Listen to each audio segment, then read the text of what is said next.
don't think she'll mind spending a little time in jail doing me a favor. She can spare in a homicide, and I'm going to see that she takes the fall for it.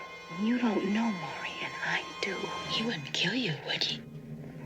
Snitch! I'm going to get Ziegler if it's the last thing I ever do.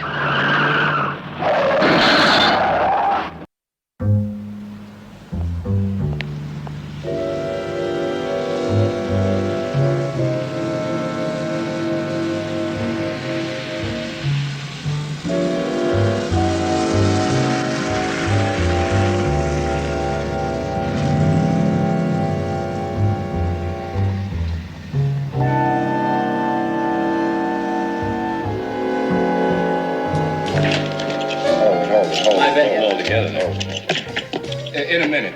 She'll cut. Okay, there you go. Thank you. I feel better already. Now, we can proceed with the game. I promise you I won't cheat. I hope not. We better ante up, otherwise there's nothing to win.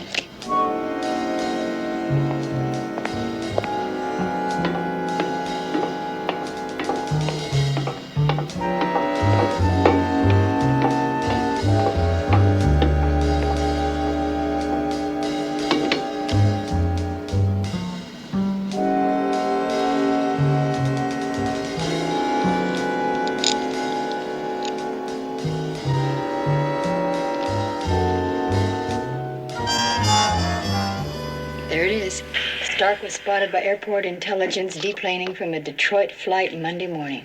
And we hear about it 4 days later. What the heck are they using for communications? Pigeons? It got misrouted, Bill. I tell you something, if Maurice Ziegler's planning a hit on his ex-bookkeeper, this is just the turkey he'd get to do it. Finley ought to be safe for the moment. There can't be more than 6 people who know where we've got him holed up. Are you kidding? He's got a bigger budget for snitches than we got. Oh. Then the hit could come when we shuttle Finley to the courthouse. You better put an intelligence report out on this guy. I mean, right now.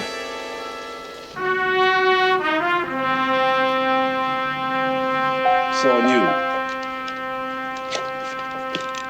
I'll take 3. Hey, we better ante. Yeah, I appreciate that.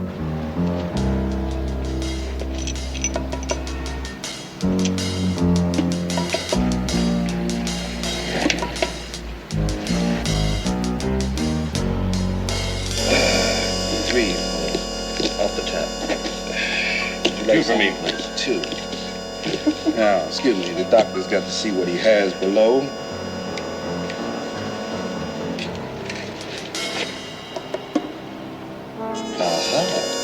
I'll take 1, gentlemen. I'll bet 1 blue. Yes, what about you, sir? I'll bump you 2 blues. Oh, you bumped 2 blues. Oh. See ya. No, I don't. I'm out. You're 2, I'll call. Well, what you got? Read 'em and weep. Aces and 8s. That's a dead man's hand, Finley. How's that? Wasn't that old Wild Bill Hickok thought he had it made? And he got it in the back.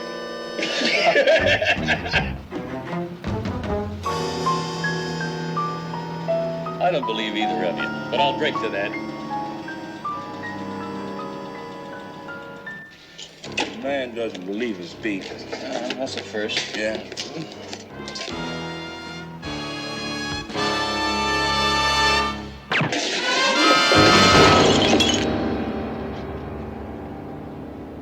Yeah, as soon as you guys call, we put immediate roadblocks on all the bridges.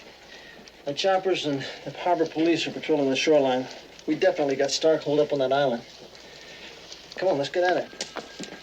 Okay, well, when did he check in? Was he alone? Uh-huh. That's all, huh? Okay. All right, I'll get back to you. Thanks. Bill? I might have something here. Huh? Bill, I got something, I think. There's something besides those beautiful brown blurry eyes? Considering how tired I am, I'm sure they're bright red. I checked out hotels and motels. Would you turn that thing off? I've checked out hotels, motels, and reasonable facsimiles within a 5-hour radius of the island. There's one called the Churchill Arms, kind of snazzy with one very interesting guest. How interesting. We only checked in a few days ago. He's hardly gone out except for a couple of hours last night. And he's made a couple of calls to Detroit, Michigan. Could be something. What's the name of that hotel? The Churchill Arms on Ocean Avenue. The man's registered as Dolan, 404. Is he in? Yeah. Thanks. You're welcome.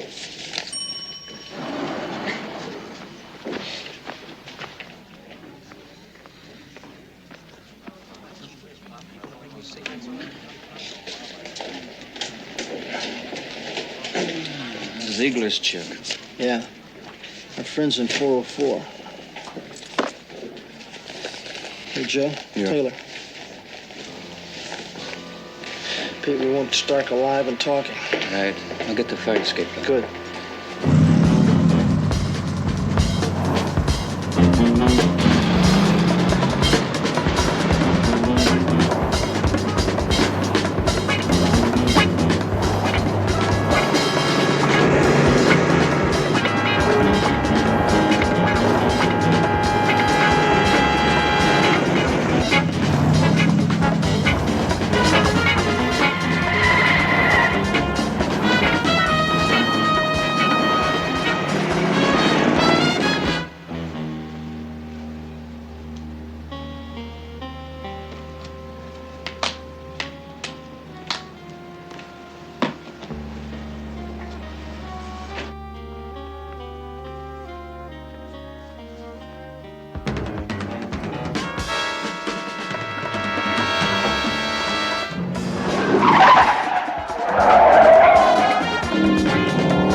You died on me.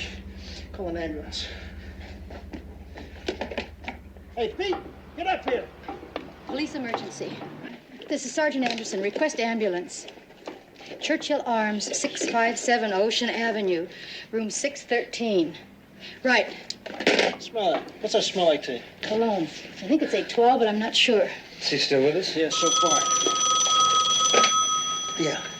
Yeah, Joe. I told you to Taylor, not Buster. Just try not to fall in till I get there, okay? If he comes to, try to get a statement. Pete, you're with me.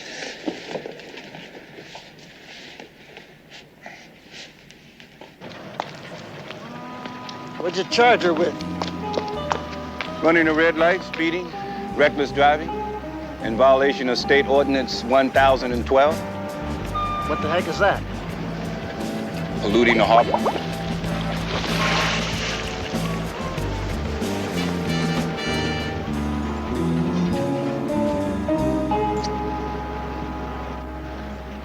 What payoff? Ma'am? Sure. It's nice. It has a very familiar smell to it, Miss Bly. It shouldn't. It's expensive. Tray, share, as they say. And it's binning. I don't like formalities, especially with attractive men. Jamais, as they say. Okay. Benny, See, that's better. you know that this has the same smell as the payoff money? Proving what? Proving that you carried the payoff money in your purse. Didn't you? My, aren't you the detective? But you're wrong, Shylock. Sherlock. Sherlock. That's better. But you did carry the payoff money in your purse, didn't you, Benny? Mr. Stark happened to adore my cologne, and so I bought him a bottle of it for Christmas. Well, then how do you explain this? I mean, is this a birthday present to you?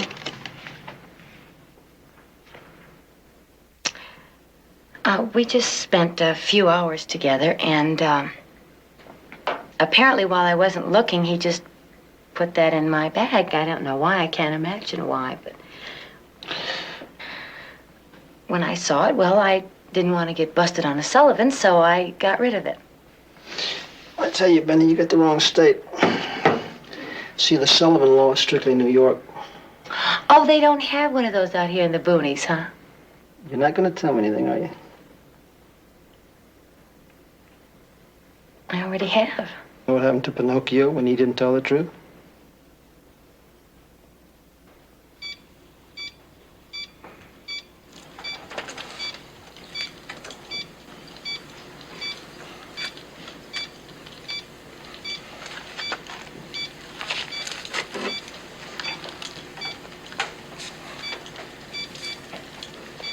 So, all we still got on old Murray Ziegler is a big fat nothing.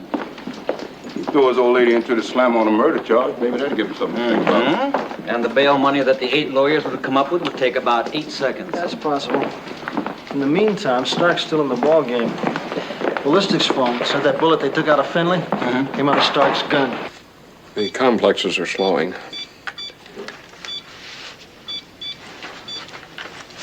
You'd better make it fast.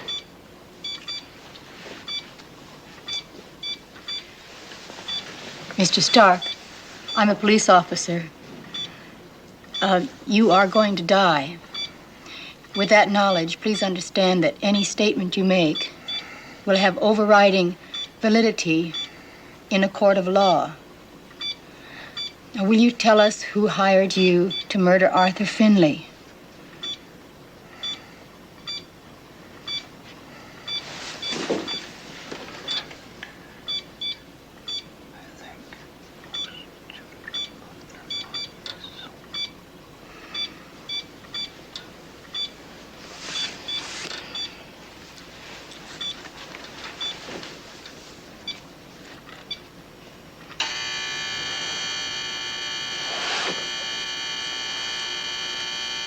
$250,000.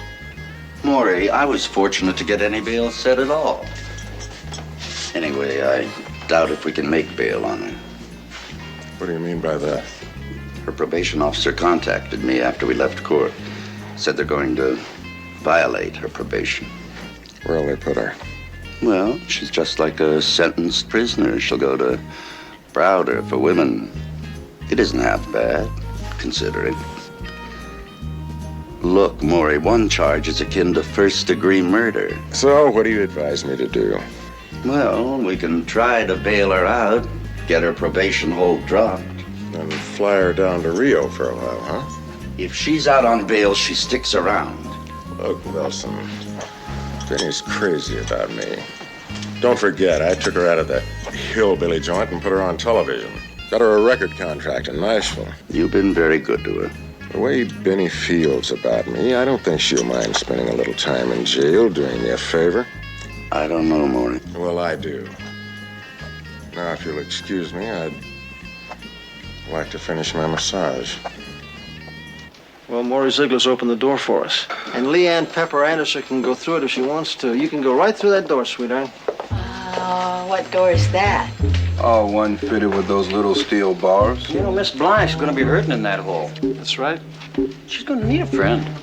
Like Leanne Pepper, what's her name? Egging her on and holding her hand, trying to get to blow the whistle on that mean old Murray Ziegler, the man who put her there. I think I hate you guys. I know I hate you guys. I am positive I hate you guys.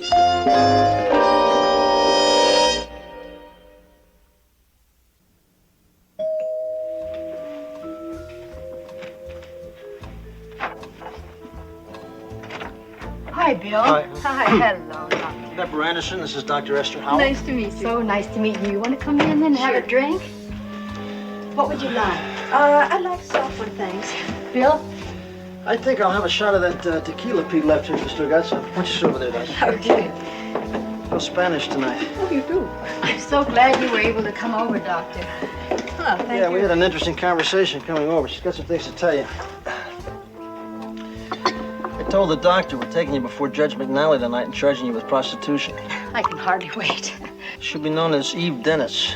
We've already tipped the judge off to give her 60 days in women's jail. I see. See, what we'll do is we'll put her in the lockup. She'll be seen by the sentenced prisoners. That way it'll help launch her cover. I think it'll also be helpful in that it'll get her into the role, too. Oh, should I be stepping up my Stanislavski? Well, it couldn't hurt. Listen, don't make jokes. Dr. Howell here is the leading authority on female penology. I'm serious. Well, Pepper, we have made a study that could be helpful to you. We've studied jailers and convicts, and, well, they're both in the same environment. As you know, there's one overwhelming difference, and that is that the jailers know every minute of the day that if they choose, they can just walk out. The cons know they can't. But the strange thing is that this affects the very look in their eye, their whole attitude, even the way they carry their body, and, well, this goes double for a fish. Oh, yeah, I heard that, and I can't remember. Fish is what they call a new con.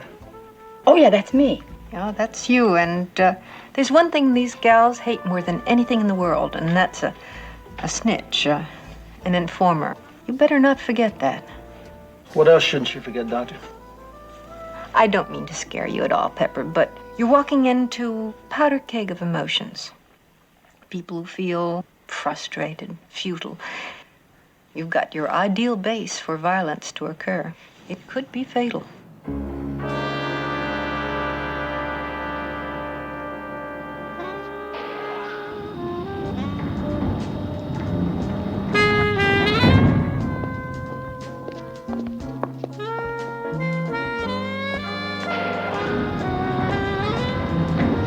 Okay, Jacqueline, I'll take her over to the dormitory.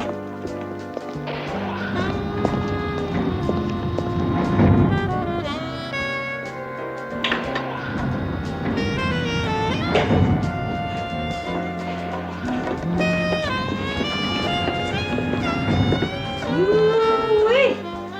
Look at that. Say, look at that action. Hey, baby, you seen any good tricks lately? When you get through with this one, you better check in on Sally. She's at it again. All right. Hey, Josie, look what's coming. Hey, Jocko. Who's the new fish? Eve. Joe's a trustee.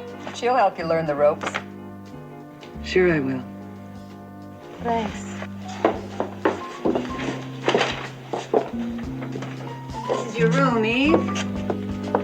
If you want nice things, you can make them in sewing class. I'll take these.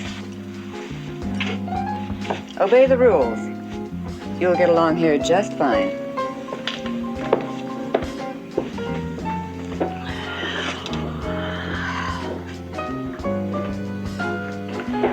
Dear Crowley, I think you're a sinner.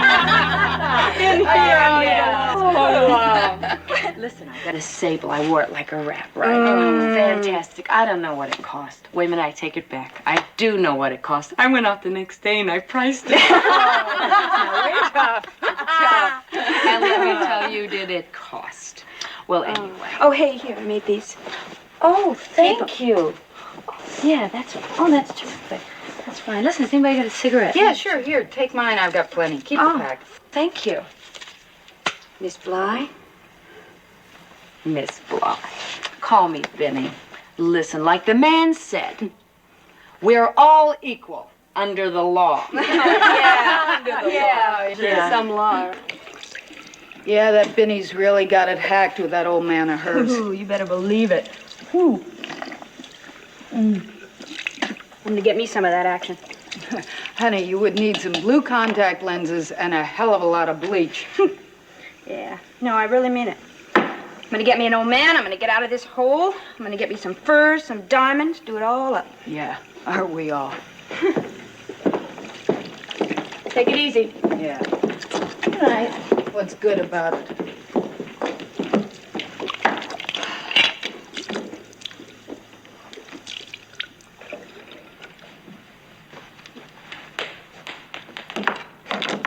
How do you like the water, fish?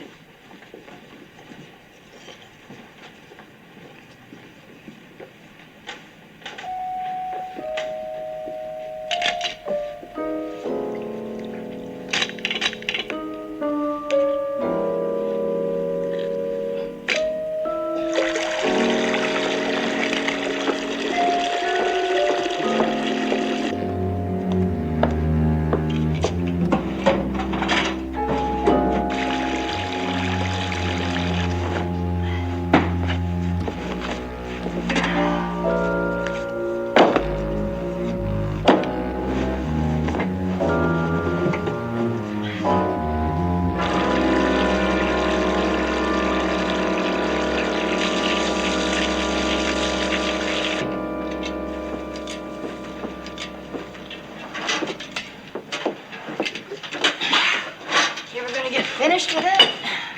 Come on, lady, give me a break. Listen, tell Bill to stand by. Nothing's tomorrow. But they're treating her like a real celebrity. I'd hate to be in here for 20 years. Yeah, these goosenecks give you a lot of trouble sometimes. Yeah, I see that. Come on. I've been in the business a long time.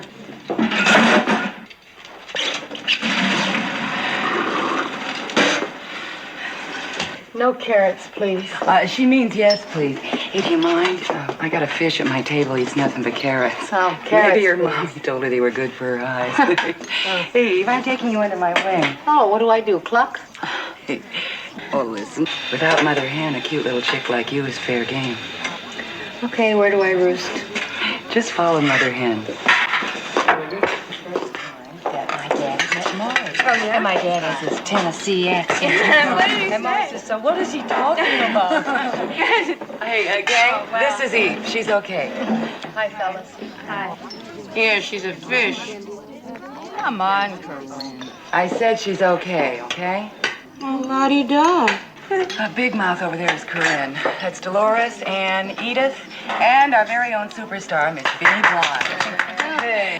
She once did a guest shot on Hee Haw. Oh, yeah? Give her your carrots. No, I've decided to eat them myself. My mommy said they make my eyes pretty. Yeah, you need it, lady. Benny is Maury Ziegler's girl. Was. Shut up. Don't talk to me that way. Listen, I know who I'm talking to, and I said, shut up, darling. Don't hand me none of your honky trash. I ain't your darling, just like you ain't Ziegler's darling. Not no more, baby, not no more. Let me tell you something, baby. You've had it with him. You're nothing to him. He's got somebody else. I know that. We all of us know that.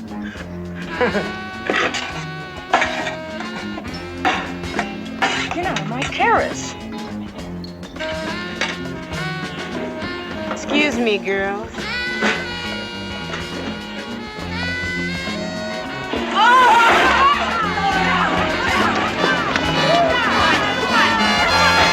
Who started this? Corinne! Snitch. Snitch! All right, Corinne, let's go. Snitch! Come on, Corinne. Snitch! Corinne! Snitch! What? Snitch! Shut up! You think you're better than all the rest of us? Snitch! Come on. Eat it yourself.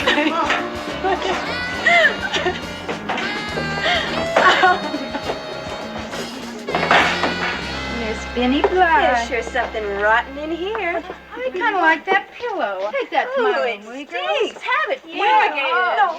No, You gave them to me. Next time, you keep your big mouth full of carrots, snitch. Please shut up. This is mine. That's yours? You want it so bad? Here's your new sable, sweetie. There she goes. Isn't she beautiful? Oh, she's Sure a is. real winner. No. Here, come on. No, get out of here. You're like the rest of them animals. Come on, let me. Leave me alone. Get out of here. Leave me alone. Oh, leave. What do you want? You're too late. Come on, come on.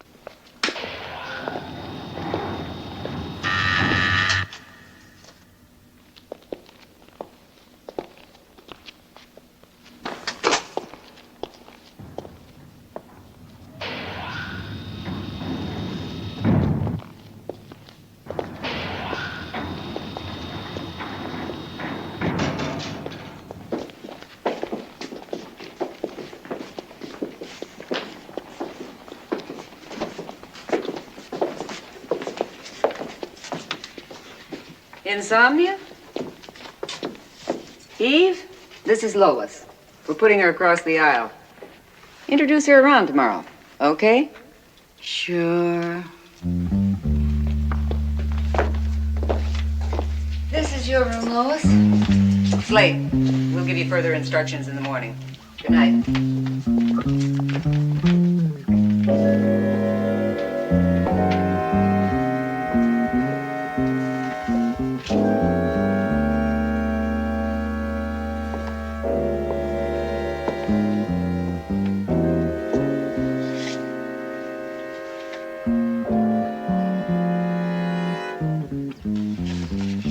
Fancy meeting you here, Sergeant.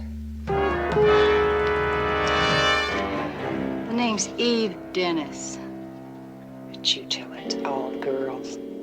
Well, I'm gonna tell them different. Cop.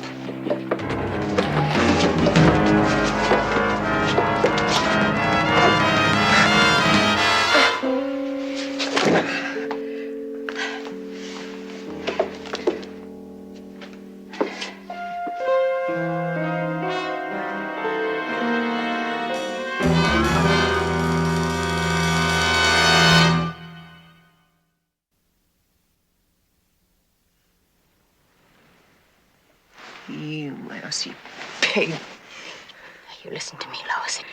You're going to keep your mouth shut, understand? Oink, oink! You're going to keep it shut or you're never going to get out of this place. You can't threaten me. This is my place. Listen to me, baby. You blow things for me, and I'll see that you end up doing more years in here than you've got fingers and toes. And you better believe that. As of now, right now, you are a very sick girl. You've never felt so sick. You are nauseous. You are feverish.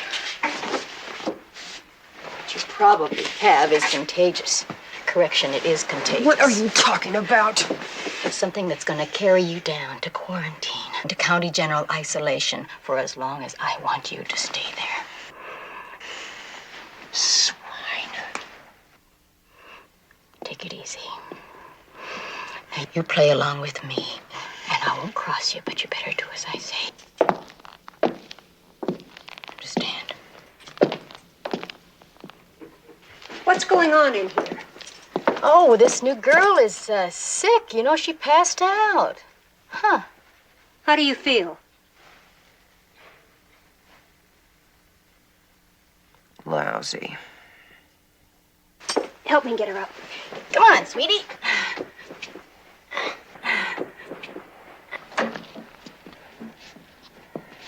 Now what? Well, we just thought we'd drop by. Borrow a cup of sugar? Listen, I may be locked up in this hole, but I still have some rights. And one of them is I pick my visitors. Well, Benny, you've had time to think. Oh, yes. We go to the hairdressers and reread Hemingway and listen to some of my favorite Hank Williams records. You sound like you like it here. Love it. Well, that's good, because you're going to be here for a hell of a lot longer than the 2-week package tour, let me tell you. I mean, I hope you realize that that little meeting you had with Stark suggests both conspiracy and premeditation. And premeditation means murder one. And tell her what that means, Joe. Gas chamber. Come on, Sarge. Let's not scare the little lady to death. This little lady conspired with a killer. Why don't you take it easy? Easy, listen. She conspired on a homicide, and I'm going to see that she takes the fall for it. Look, come on. Why don't we give the lady a break, huh? Why don't you let her make a deal with the DA? It's Maury Ziegler we want. Hey, you know something? Your hard cop, soft cop routine's got whiskers. I want to see my lawyer now.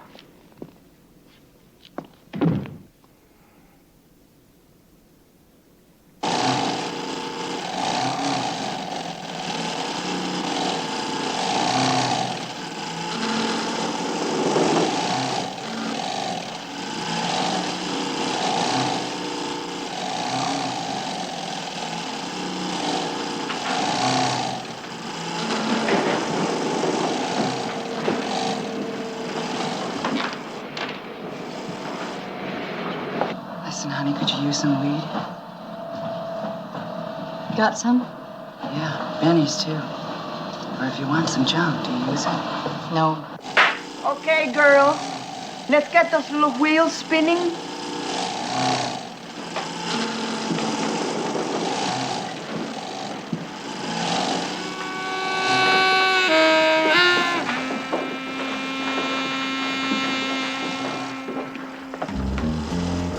Behave yourself this time, Corinne, or it's back to isolation. Jonesy, I want to talk to you. I'll be back in a minute. Don't rush it on our account, Bill. Pig. That damn hole because of you. Damn snitch. Fix your mouth. You know, people with big mouths get hurt. Matter of fact, I think I'm gonna fix your mouth right now.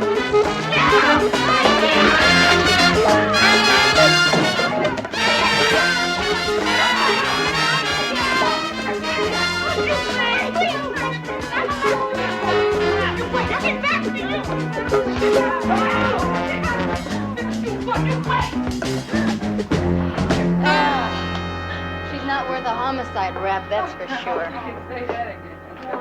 Damn snitch. Broad. Honey, you know what I like? Yeah. Come on, I'll help you.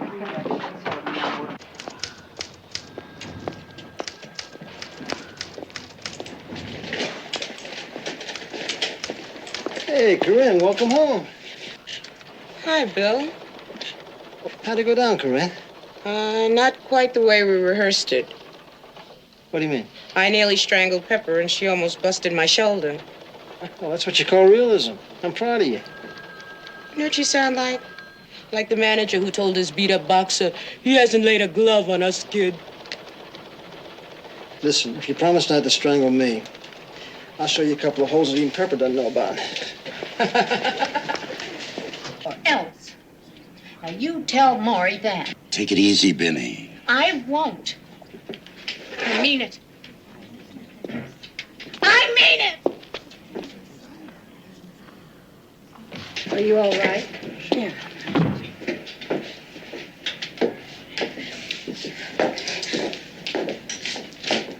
Eve. Listen, I forgot to say thank you. For what? For saving my life. You know, I don't care why you did it. All I know is because you did, I'm here, and forget it. I never will. Hey, honey, things can't be all that bad. Oh, yes, they can.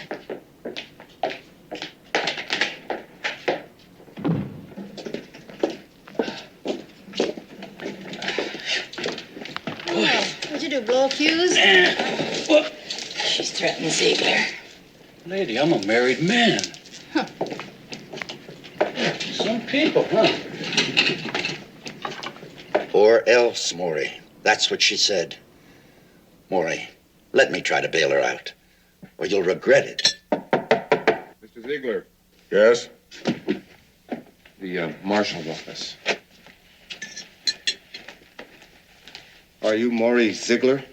That's right. I'm from the marshal's office. I have a subpoena for you.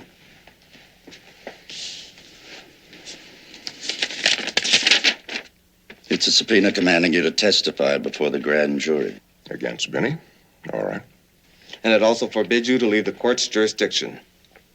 You've done your duty, officer. Now get out.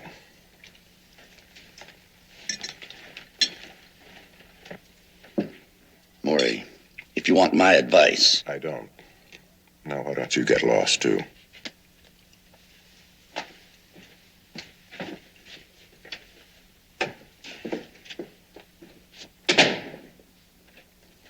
Mr. Ziegler, Al Miller mentioned some broad send that place on a narc rap.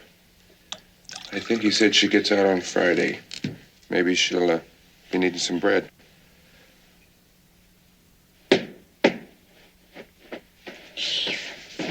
Yeah.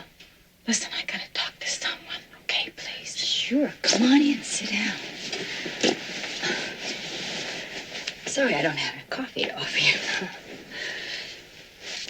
Listen, about that cop I saw before. That Crowley? Yeah. Well, he said... Yeah, what'd he say? He said I could get the gas chamber. He's bluffing. You think so? You only did what Maury asked you to do, didn't you? Yeah. Well, the worst they could give you is life. live. Well, not really live. They'd parole you someday. Oh, sure, when I'm a hag, a real hag. He wants me to keep my mouth shut, but he won't bail me out of here. Well, then you don't owe him a thing, right? Oh, I don't know, Eve. Listen, in this world, a girl has to take care of number one. I learned that when I was sweet 16, only I was about 12. What else did this cop say? He said that I could talk to the DA and, tell him about the things I know. Well, I'd buy that. You don't know, Maury, and I do. He wouldn't kill you, would he? Listen, Penny. I've been around the block a few times, and I know a lot of things. If you go to the DA and tell him what you know, tell him what he wants to hear, him and the cops, they'll help you get away from here and away from Ziegler, and you can start all over again. Real fresh. Start fresh. Yeah. It's a beautiful word, suddenly fresh. Like spring, rain, and lullaby.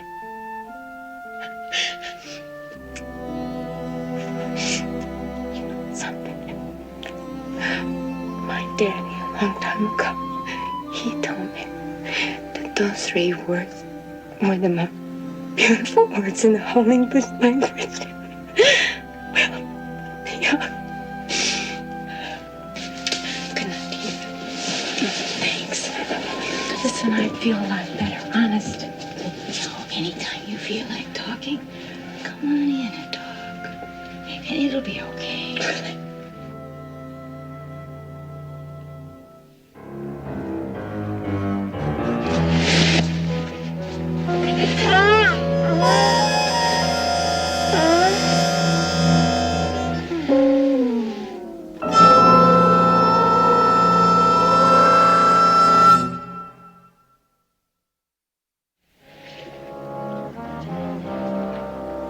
Well, that's one way to get out of this joint.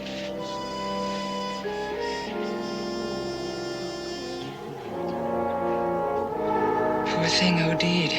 OD hell, she wasn't even a user. Damn it, Ziegler got to her. Yo, look, Bill, what are we gonna do about Pepper? I'm jerking you out. No.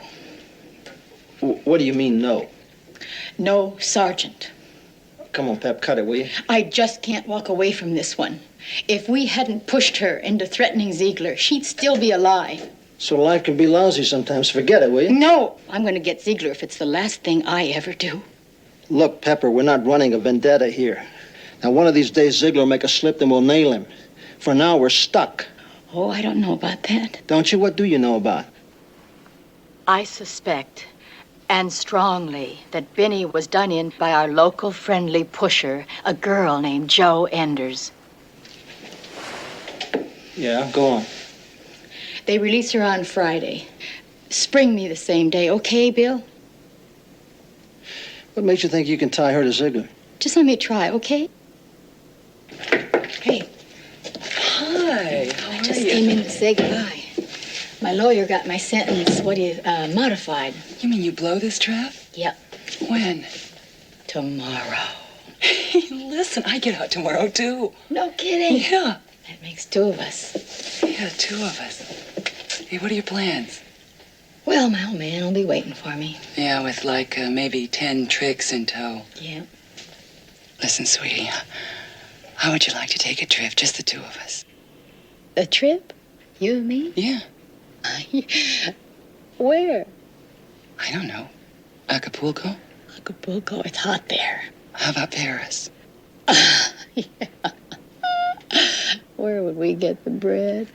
Listen, I got 20 thou coming.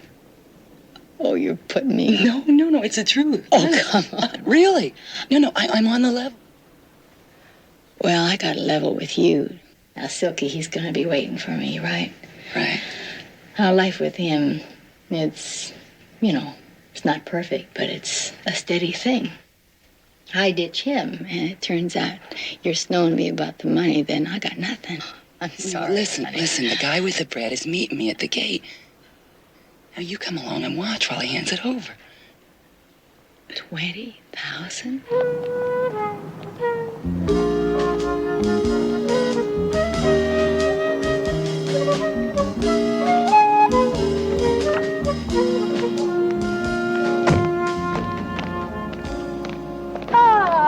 Silky. Hey, baby, how you doing? Okay, great to be out. This is my pal, Joe. How you doing? She's gonna take me away from it all for a while. No, she isn't.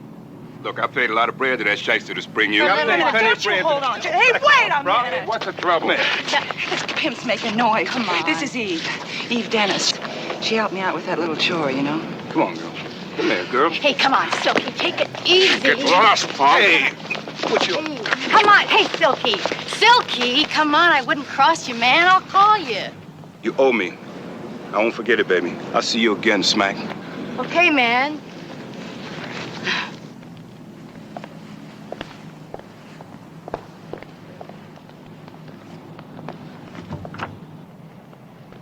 See you, Silky.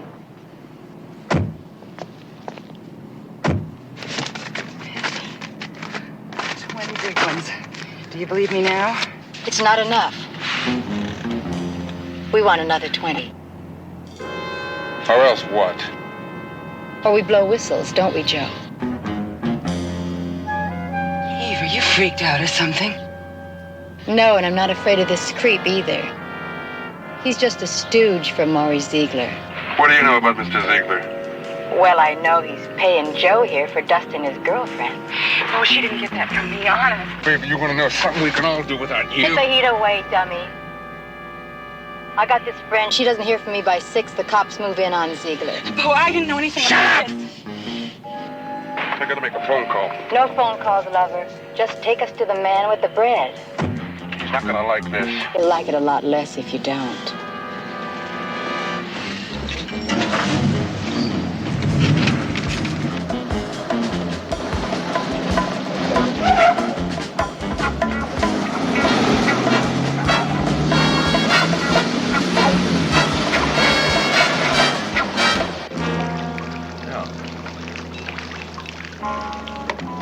Third and Commerce at 11 o'clock.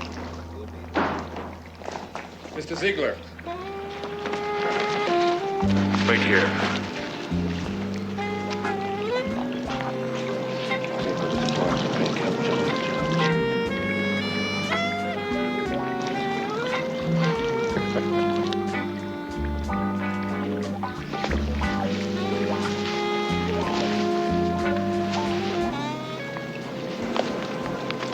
You got class. Maybe tourist, but class. And I like that. Robert, get the ladies a drink. 20,000 more, huh? Mm-hmm. You've got it. I like your style.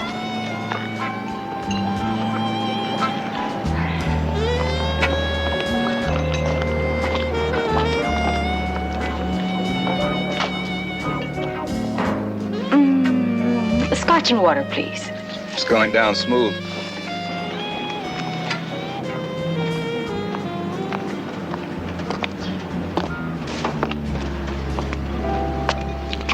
And 20 makes 40. Thank you. Aren't you gonna count it? I trust you. Thanks. Come on, Joe. What about this girlfriend that's waiting for you? Don't you think you ought to call her and let her know everything's all right? Don't worry about her. She's probably not even home yet. Call her anyway. Well, let's see, what time is it anyway? She usually doesn't get home till 5. Go ahead and try it. She's probably got a nice boss, and he gave her the afternoon off. Sure, why not? Oh, hello, is Francesca there? Oh, too bad. No, it's all right. I'll call her late. The time will be 3:47 and 20 seconds.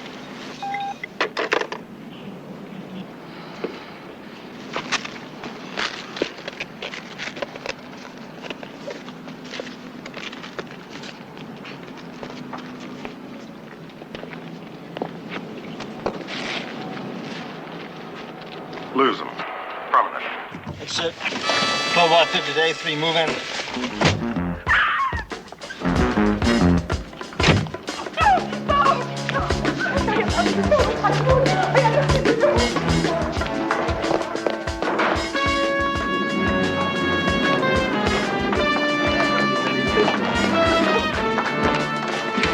Please, Happy.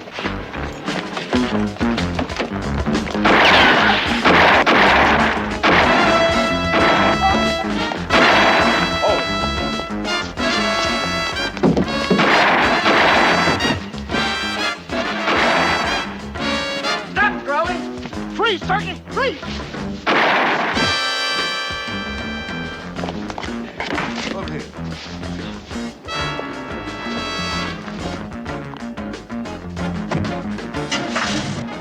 Requesting additional assistance, 611 Elm Drive.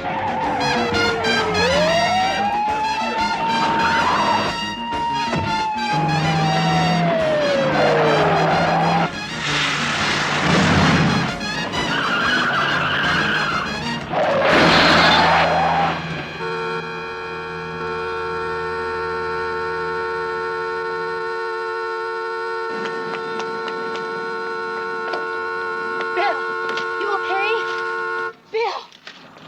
Bill!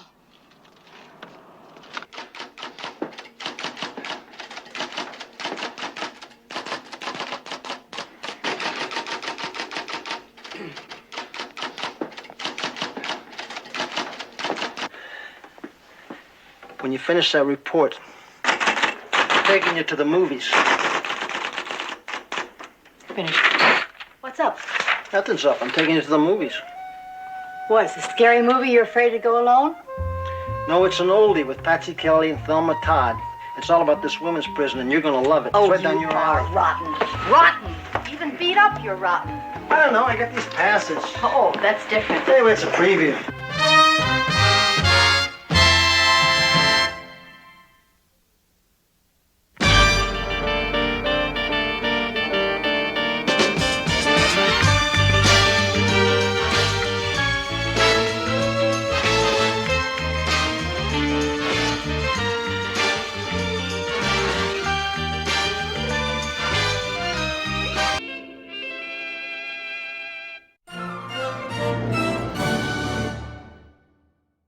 This is a setup.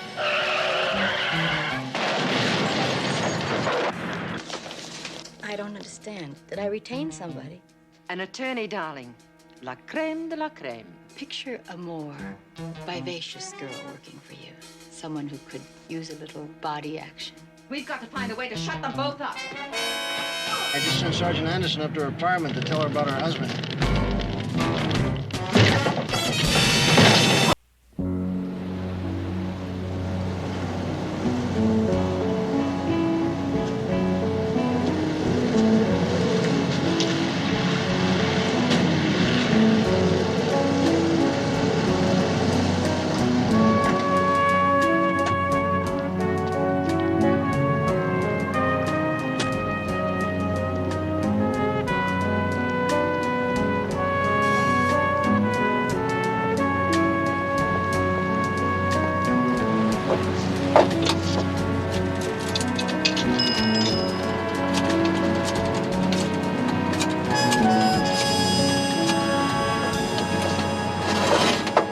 Oh, hello, Crowley.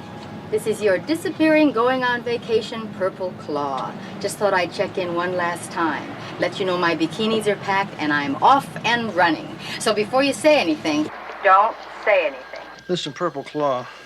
Do I seem like the kind of a guy who would interfere with a girl's vacation? Crowley? Yeah, I knew you'd say that. I want you to have a great time, sweetheart. Really. I don't care. Honey, where did you say you were going? Oh, you want to know where I'm going? You want to know? Well, you know what? No way. I got a week off and I don't want any calls poolside. Where's this file? Where's that file?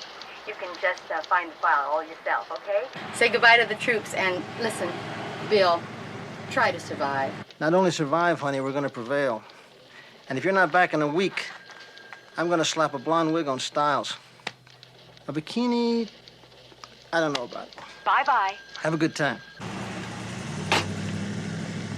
Stop him! Stop that mask! He's got her first! Stop him!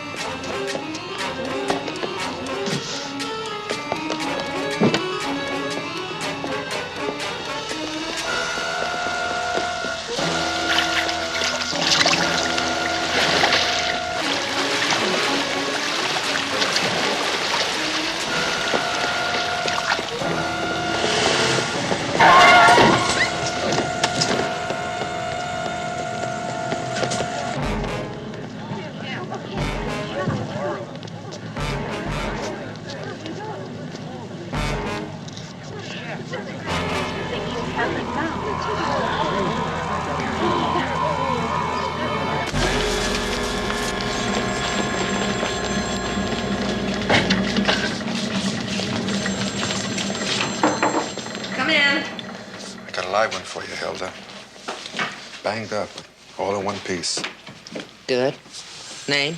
No name, but hit by a truck of a nice, clean dry cleaning firm. Well, you gotta get hit by a truck. It's the best kind.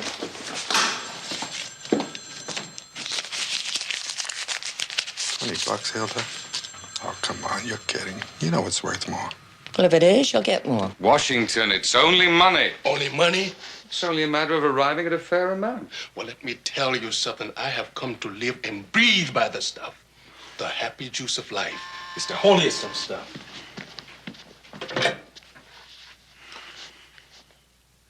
Yeah, I'll speak to her. Hilda? Right away.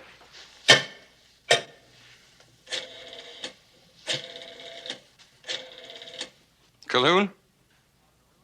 Mrs. Morris wants a runner over at Linden Hospital right away. That Morris woman, I don't like her. Hilda is good at her job. She's ice.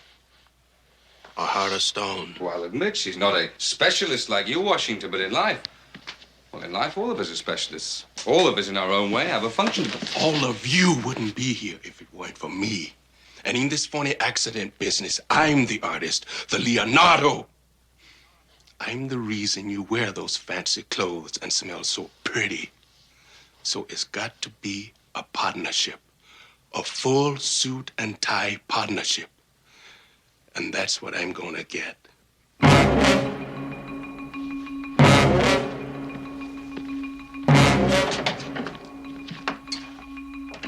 You are not allowed in here, Mrs. Morris. You know that. I shan't be long, Mrs. Thomas. I'm calling the head nurse. Do that if you don't want to keep your job. Now, dear, we do have to know your name. And you'll need a lawyer. A very fine lawyer. And we'll see that you get one.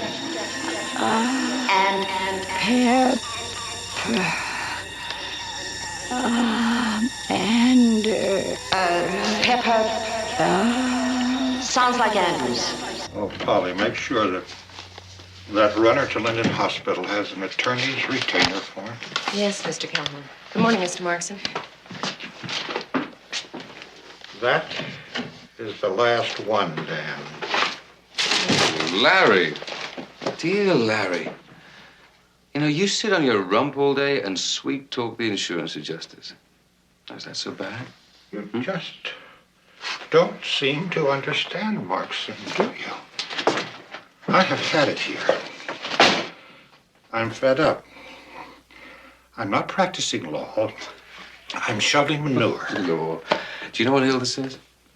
She says you need a seeing-eye dog these days to find a courthouse. I don't need her to tell me I'm a miserable lawyer. A correction counselor. A rich, miserable lawyer. Come on. Have some more brandy, Larry. Good for the blood pressure. Oh, and, that tie. Clashes horribly with that suit. It's very gauche, Larry.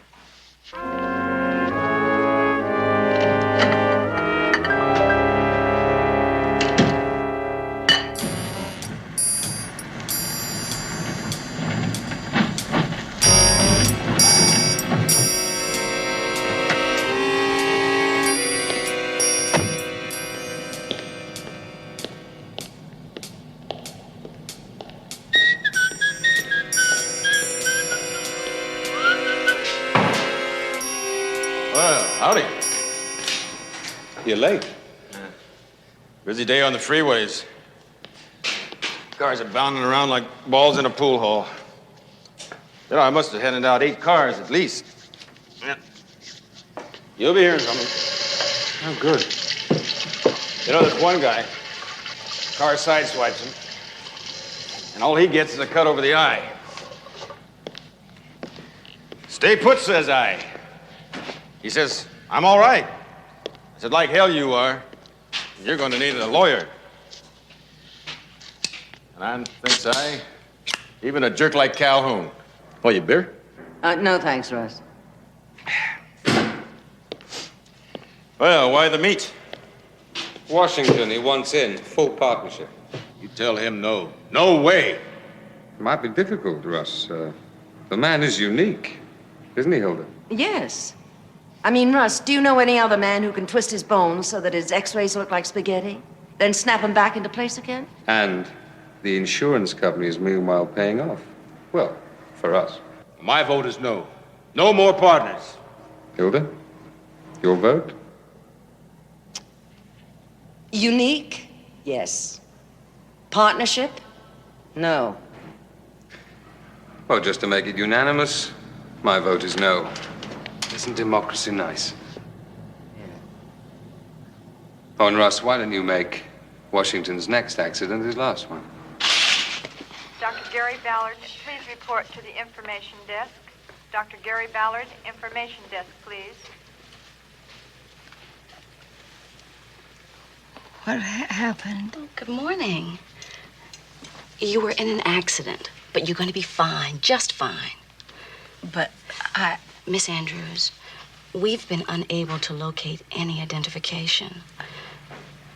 Were you carrying anything? This just came in. Was it Peppers? Mm-hmm. A messenger just brought it in from the postal inspector's office. They found it in the mailbox in Tres Cruces. ID badge, everything's in it. Except a gun. Ahora, Alicia, para mía. Firma aquí.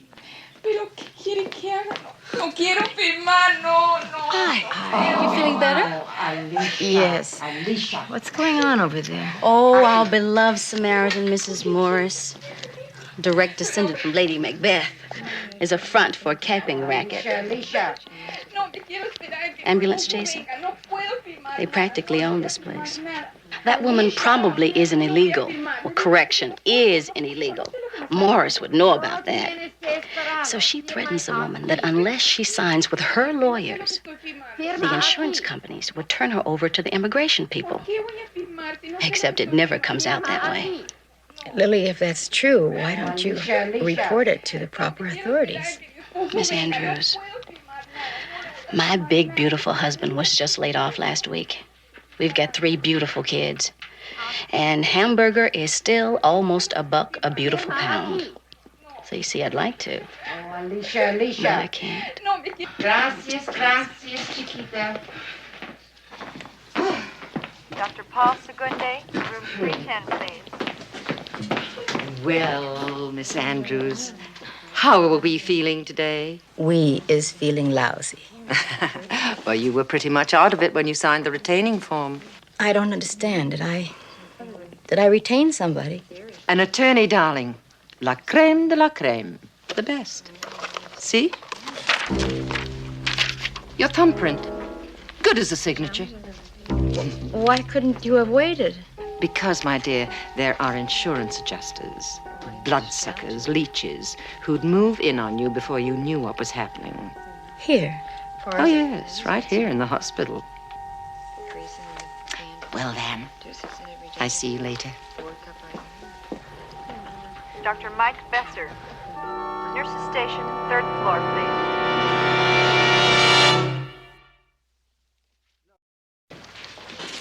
No, it's Leanne Anderson. Leanne Anderson. That's right. I'm sorry, Sergeant. There's no record of anyone by that name. Are you sure? Yes, there's a Andres Concepcion, Andrews Pepper. Avalon Manuel. Wait a minute. Pepper Andrews? When was she admitted? On Monday, she was in an accident, hit by a truck. Where was that? In Tres Cruces. Is she all right? I'm sorry, I can't give out that information. Well, then listen, why don't you put me through to her? Sorry, sir, there are no phones in the wards. Visiting hours are 6 to 8 p.m.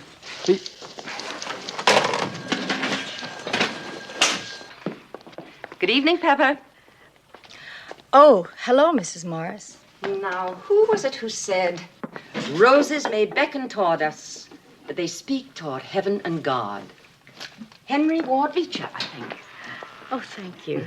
And who was it who said, there's nothing worse than hospital soap? Presto, made from fine lettuce, infinitely delicate, and for you, Pepper. Thank you. They're lovely. Mrs. Morris, do you work on the staff here? Oh, no. The Samaritans are a volunteer organization. But it isn't work to me. I feel it's sort of an obligation. And I'll bet these flowers and things like the soap, you pay for them with your own money. As the purse is emptied, the heart is filled. And that is Victor Hugo, and he was so right. You just ask Mr. Markson someday. Oh, well, I know Victor Hugo, but who is Mr. Markson? Daniel Markson. He heads the Samaritans. And if I might say, selflessly. Pepper? Herschel, come on in.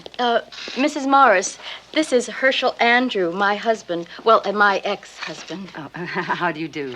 Morris? Now, I know you two want to be alone for a while. So, Pepper, darling, have a pleasant evening, and I'll see you tomorrow. And thank you very much. Dr. George Freelick, please report to the third floor nurses station. Herschel? Herschel Gottfried, my favorite uncle. Pep, don't you think it would have been a good idea to let us know where you were? Now, before you say anything, I'm feeling fine. Except I'm starving with this hospital food. What are the chances of your smuggling in a pizza? From Herschel, you got only chicken soup. Now, what's that all about? Sit down. Have I got a girl for you? Roman, your brains bend more than your bones. You hear what I'm saying? Do you hear what I'm saying? I am trying to eat. You're always eating when you're not being sucked in by those devils. Get out of this business.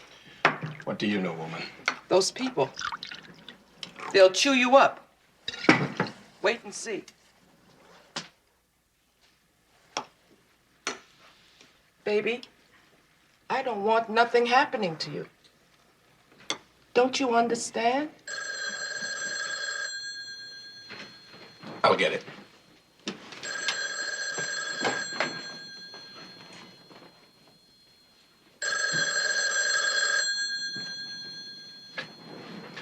Yeah. Roman, my friend. Mr. Markson.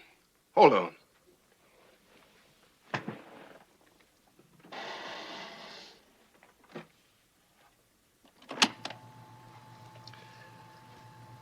There, sir. You were saying. Yes, I've talked it over with my associates, and we've come up with a very attractive proposition. Instead of the usual flat fee, we're prepared to offer you a percentage of what the insurance company pays. Hey, man, you didn't hear me. I said a full partnership. I don't think we can do that, Roman. Mr. Markson, I have a little story I want to tell you. A month ago, exactly, I bought me this little tape recorder, see? Now, I have on tape every call that you've made to me these past 30 days. I have a feeling, a good feeling, the district attorney's office just might enjoy hearing them, sir.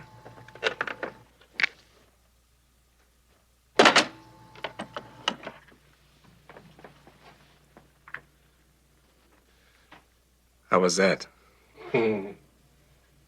Play with the devil, wind up in hell. Do you really believe him? No, I'd be stupid not to, but we'll handle him. Come in. Well, what happened to you? The rail at your favorite saloon give way? The client, Summit. He nearly killed me. You told me you sent him a settlement. We sent him a check, Lawrence. Well, the check bounced. And every time he hit me, he said, that's for the rent I can't pay this month, or that's for the food I can't buy my family. Every check we sent out this month bounced. Hilda, tell Larry our new philosophy about that, will you? All right. Lawrence, it's very simple, really. You see, we feel we fulfill our obligation when we write the check. Collecting on it is our client's worry. I don't believe it. Well, you better, Counselor, because we make some of them good. Sooner or later. You know, that tie I like. That's much better. Now, come along, sit down. Come on, sit down, Larry.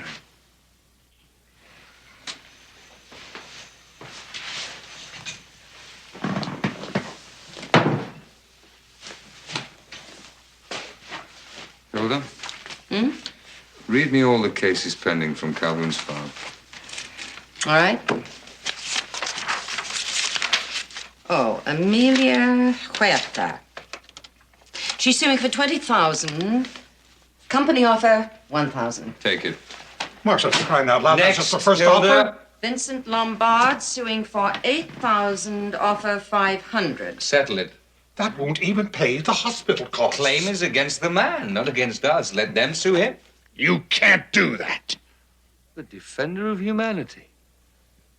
Now that, Larry, is what a good lawyer should be. But we all know that you're not a good lawyer. That you are an ambulance chaser and a shyster. And therefore I must assume that the reason for your distress is not the welfare of your clients, but for your cut of the take, which is 600 and not 6,000. You still want to leave, Counselor?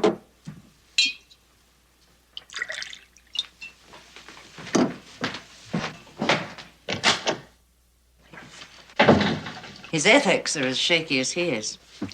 They'll put him away someday if they don't plow him out of a gutter first. Here's to plowing him out of a gutter.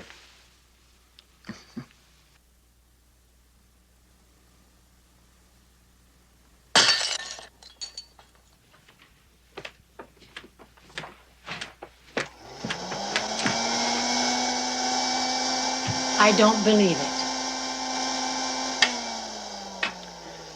Well, no wonder you can't keep a maid. What are you doing? I'm just working my way through the police academy, ma'am. Bill, do me a favor. Go home. Just go home, okay? No, oh, no, wait a minute. After you taste my coffee, sit yourself down over here. Oh. Like anything dirty? Herschel, this is very sweet of you. Yeah, I thought so. How was your first night at home? Lots better than the hospital. Yeah, Did you find out anything? Well, I got them all working on it. Like who? Well, like for starters, the hospital authorities, the Better Health Services, the district attorney's office, the Bar Association. I even talked to a claims investigator. Would you believe 270 million bucks paid out last year in auto accident claims alone in this city? About 10% of those were phonies. That's about 27 million bucks. That's a lot of money. It's a lot of felony. Yeah. Listen, drink up your coffee, then I'm going to help you pack off and get back on that vacation. Where was it you said you were going? Remember that place I... Huh? Very cute. You almost had me. Now, we're going to wait on the vacation. I got a couple ideas I want to talk to you about. Oh, but first, Bill, Yeah? would you be terribly upset if I made a fresh pot of coffee? You'd love it if it was in a paper cup. Yeah, and what else, Miss Johnson? There's Miss Andrews here to see you. Says she has an appointment. Oh, yes, send her in. Oh, and phone Mike Taylor and tell him I'm sending back the gray suit. The cuff is supposed to caress a Gucci, not hide it. Come in. Come in, sit down, please. Thank you. Mrs. Morris told us to expect you, but she didn't tell me to expect such an attractive young lady. Well, I've been looking through your file, and I must say it's certainly substantial. I can guarantee you a settlement of $10,000, maybe more. Sounds fine. I said $10,000. I heard you. It's beautiful. Bavarian, isn't it? Yeah. Exquisite. That's one of the few remaining pieces. Are you an attorney, Mr. Markson? No.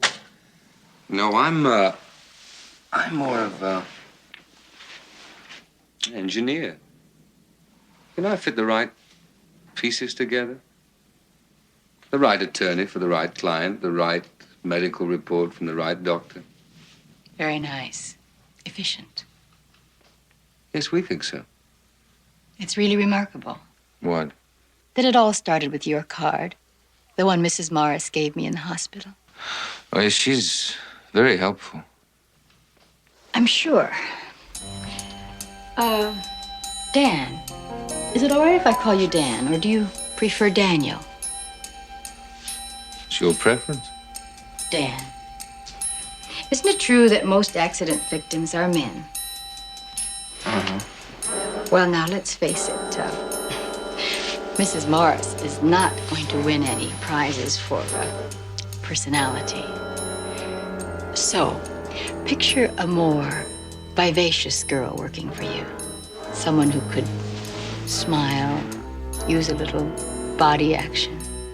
Nothing promiscuous, you understand, but...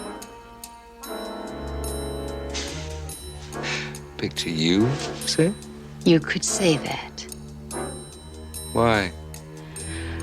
Well, you see, I've never really had an opportunity to do anything with my life or myself. And now I want a lot of things. A lot of nice things. And I'm sure I'd be very good for you. Oh, I'm sure you would too. It's just that we do some things here that are not quite, well, you know. Oh, yes, I know. And maybe that's one of the things that attracts me. Who knows? Well, just say we could work something out. You realize you'll be working with me and Mrs. Morris. She's a partner, you know. No problem.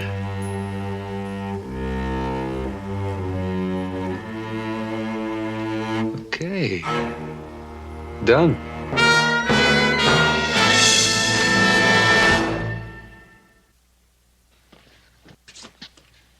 Now, these are our specialties. Whiplash, lower back sprain. Of course, we have skull fracture and brain concussion. One of our best sellers. I'll bet. I mean, it all looks so profitable. Now, in here, you'll find examples of a dozen scenarios which we teach our patients. Open to page 3, please. All right. I'm the examining physician. You're the patient. What seems to be wrong, Mrs. X? I can't move my right arm, and there's a heavy feeling in my legs. What do you mean by a heavy feeling? There are times when I can't feel anything at all, as if, oh, dear God, they're paralyzed. Thank you. Very good. Well, that's only the beginning of this wreck. That's the way it looked when it came in. That can't be the same car. Sure is. Explain the setup to her, Russ. Well, as you can see, we've got the latest facilities. You know, I can buy a busted part for any make car. I put them on for the adjuster, and I take them off.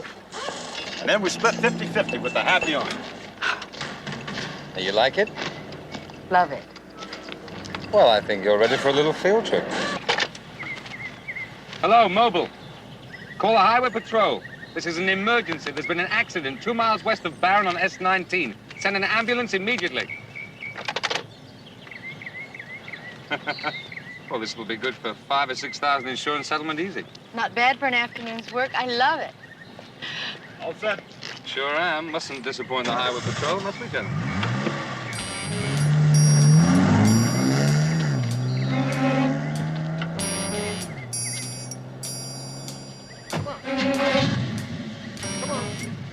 Come on, hit it!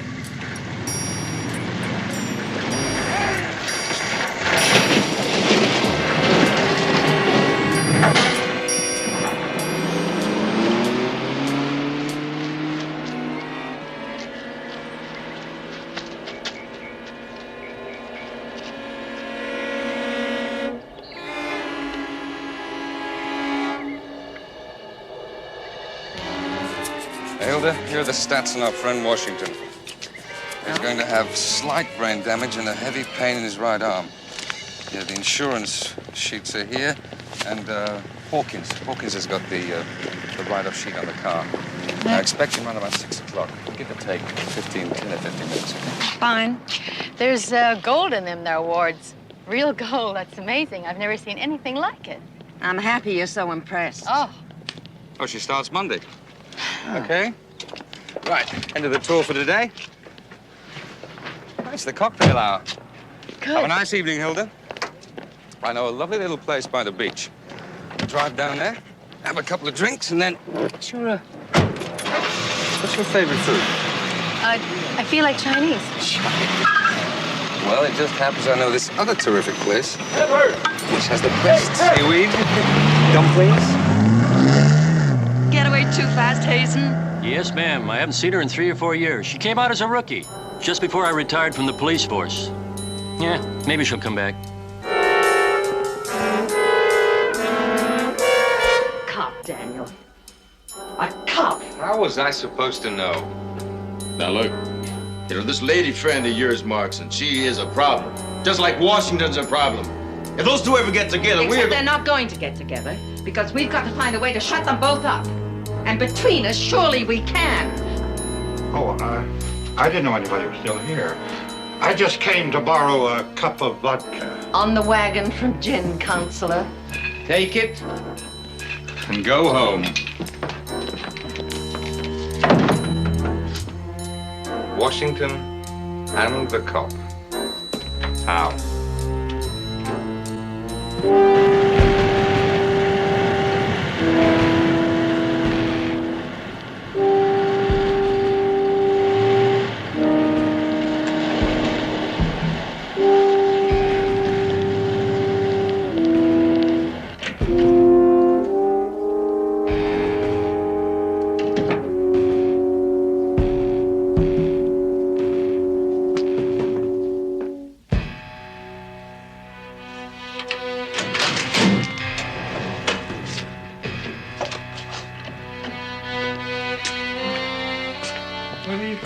What are you doing here? Mr. Markson suggested I catch up. What about you? Oh, I spent the night here.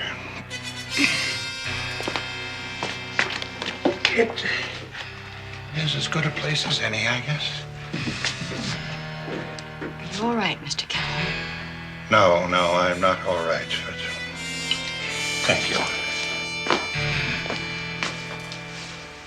Tell me, who are you? Oh, I'm Pepper. Pepper Andrews. I'm a new employee. Didn't Mr. Markson tell you? They know about it. Marston, the others. You know what? The sure cop.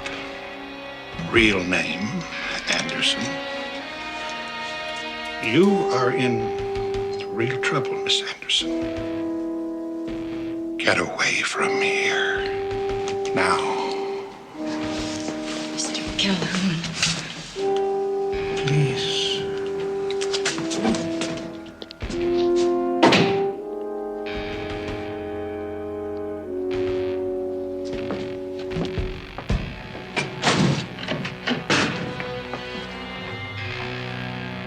You're an early, aren't you? Very early, I'd say. Yes, I figured I'd get started. Help out? That's exactly what I need today. Your help. And if you thought yesterday was fascinating.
Looking nicely, aren't they, partner?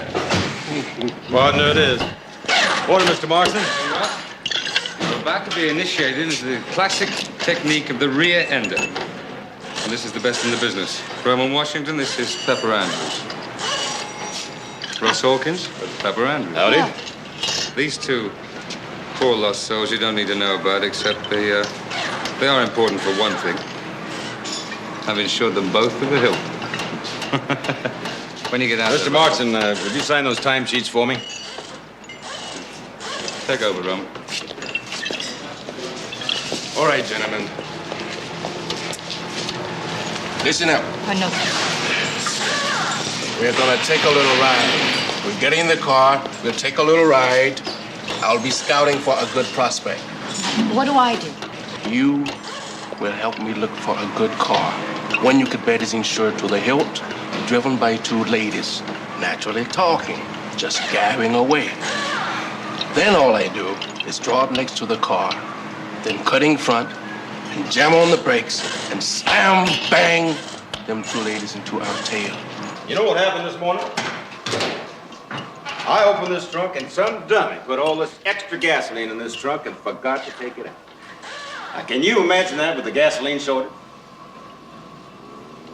Okay?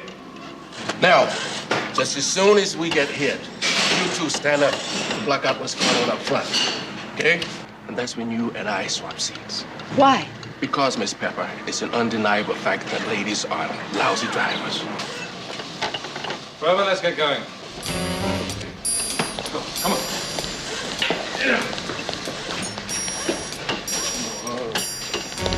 Here, in it.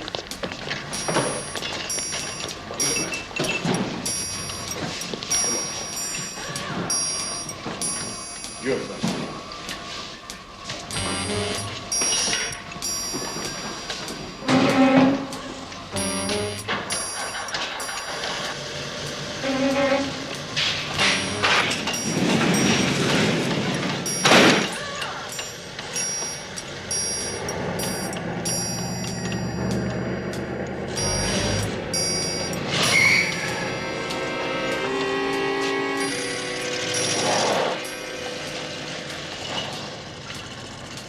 Happy landings.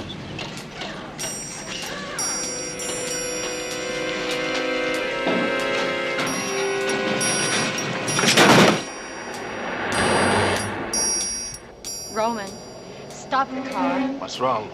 They've set us up. Who? Hawkins and Markson. This is a setup. Now, what's this all about? You two get out. Just stay put. Please, call this thing off. The only thing I'm calling off is you, woman. What? Get out. No! Out!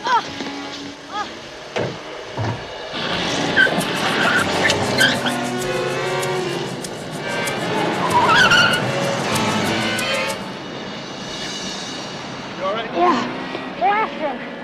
They're gonna get hurt. They went on the freeway.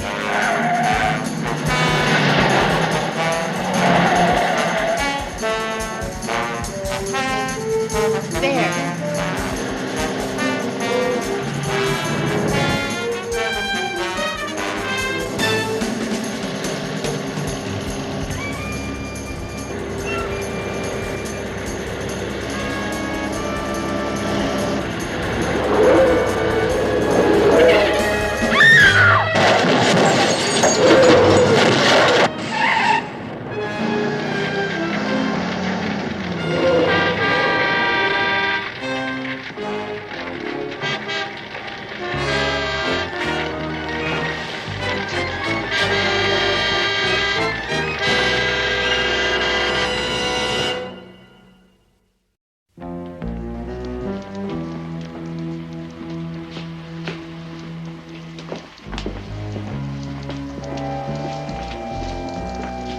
My name is Myrtle Washington. I'd like to speak to an officer in charge of investigations. Ambulance chasing.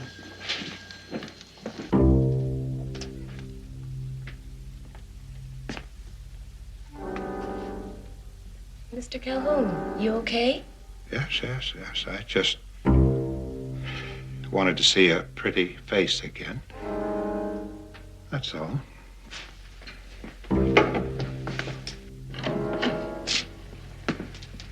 Hello. Hi. Is Mr. Markson in? No, I don't expect him in today. May I tell him who dropped by? Please. How about Mr. Calhoun? Yes. Would you mind buzzing him?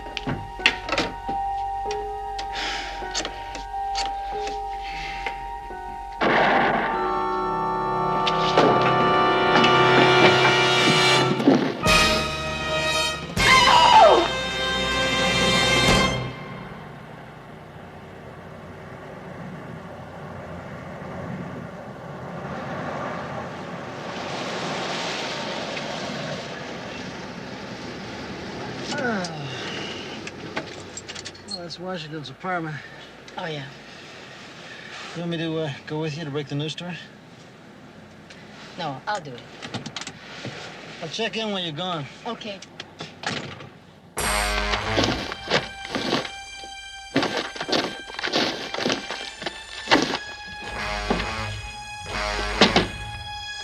Y50 to 12Y90. Message check for 5051, please. 12Y50, you have a note to call Deputy D.A. Gaynor regarding your grand jury case. Right, I know about that. Listen, what's the condition of those two females injured in the freeway accident? There's a Mrs. Myrtle Washington here to see you regarding the case you're working.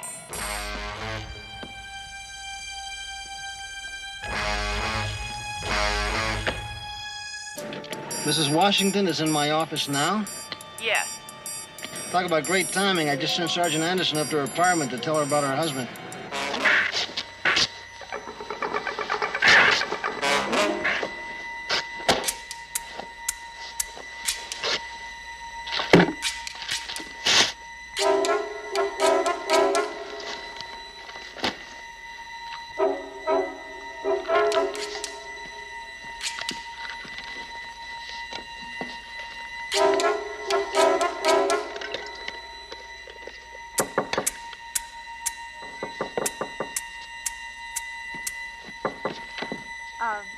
I'm from the police department, Mrs. Washington.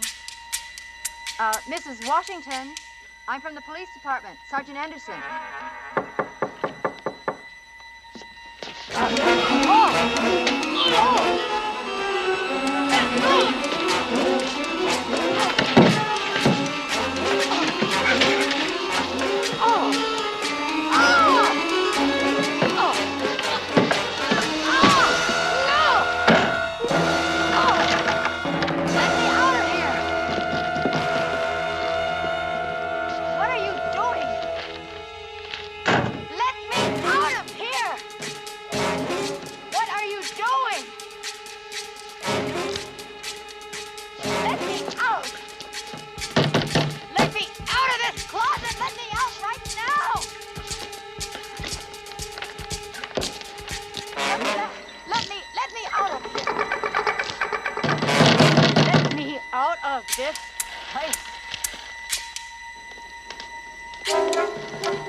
What is that?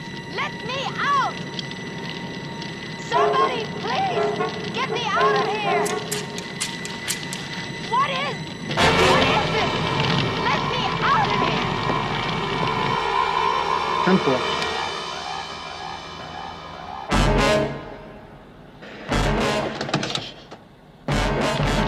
Let me out! What's going on?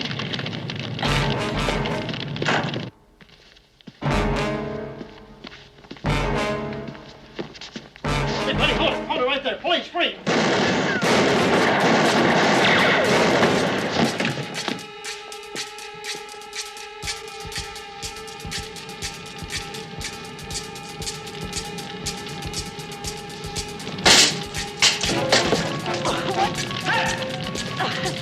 Who's out there?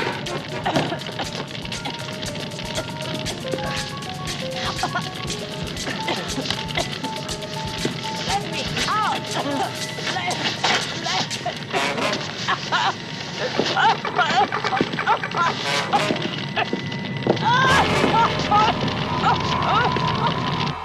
You there? You hear me? Who is this? Myrtle Washington. My husband's dead. Did you know that? No, I didn't. Well, dead's dead. And I got those tape things of his. got them all. That man burned the blank ones. You understand? Yes? You bring me $10,000, else I'll take them to the police. Here? Now, I'll be at your office at exactly 10:30. Well, the office isn't open at that time. Well, open it. And you be there. And you tell Mr. Markson I said he'd better be there, too.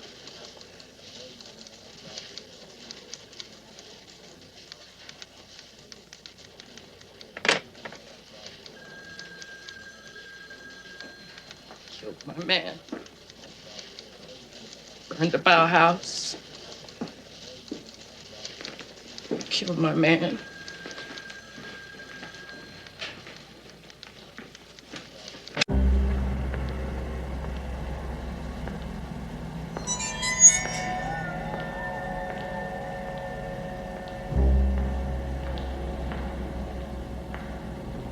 I'm here, lady.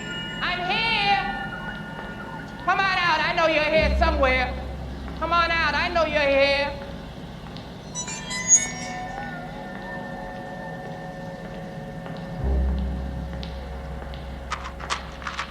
I got the tapes for you.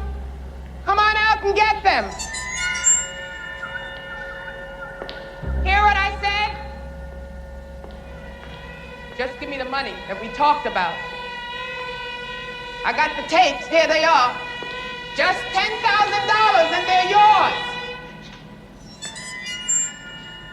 Come on out. I know you hear me.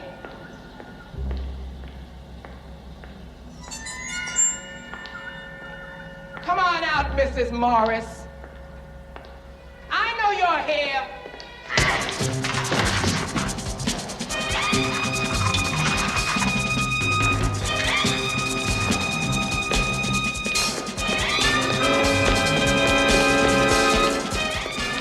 All right, lady.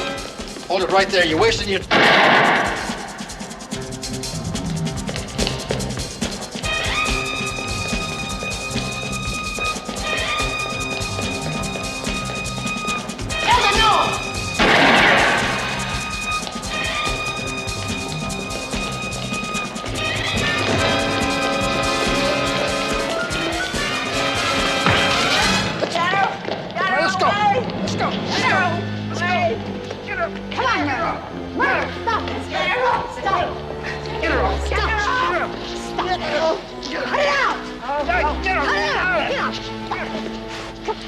Go ahead, Pop.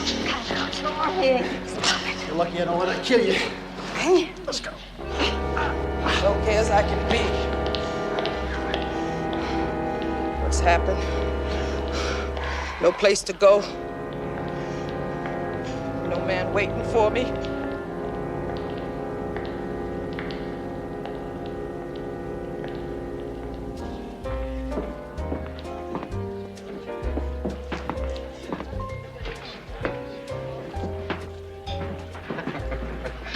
Then this Eskimo draws himself up to his full height and says, "That's a lot of whale meat, kiddo."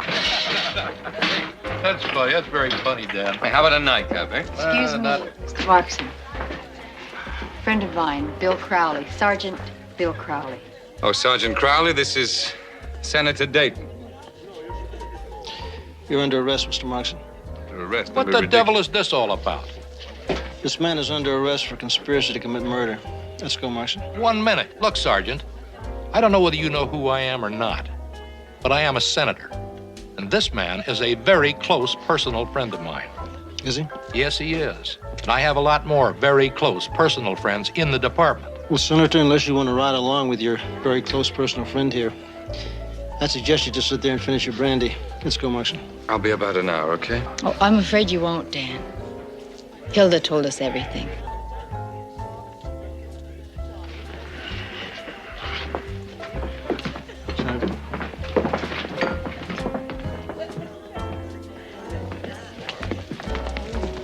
That looks good. You know, I would buy your dinner if we didn't have to rush back and fill out all those reports. I knew you'd get out of it. I got news for you. Not we. They're your reports. I've got 4 days left. I gotta get home, pack those bikinis, and get to Scottsdale. Scottsdale? Hey, listen, kid. I can stand a little sun. What do you say I grab my bikinis and I'll go with you? William, when you spring for an all-expenses trip to Acapulco, then you go with me. First class. I don't look too good in a bikini anyway.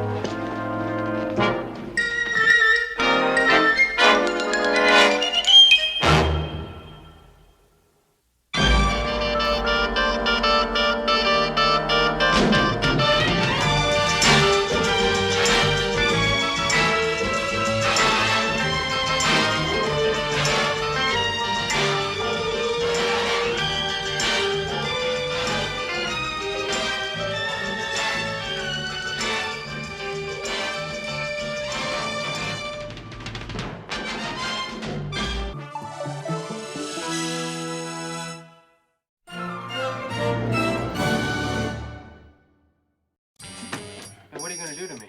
Hey, man, you pulled a knife on us. Let us meet your people, and we'll do a lot of business. What is this? We're setting it up as a pawn shop and stocking it with all the unclaimed stolen goods we can find. About $100 for this set. The going rate is 50. You know it, and I know it. Oh, you look like you've had a rough day. 5 minutes in the jacuzzi, and you'll feel like a new man.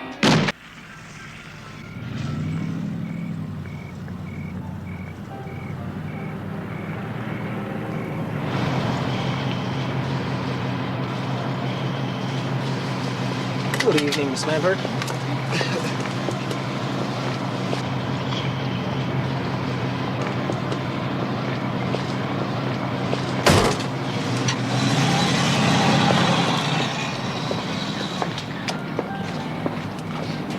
I think she was hoping it was you who parked the car. Hey, guys, take over. We want to take a break.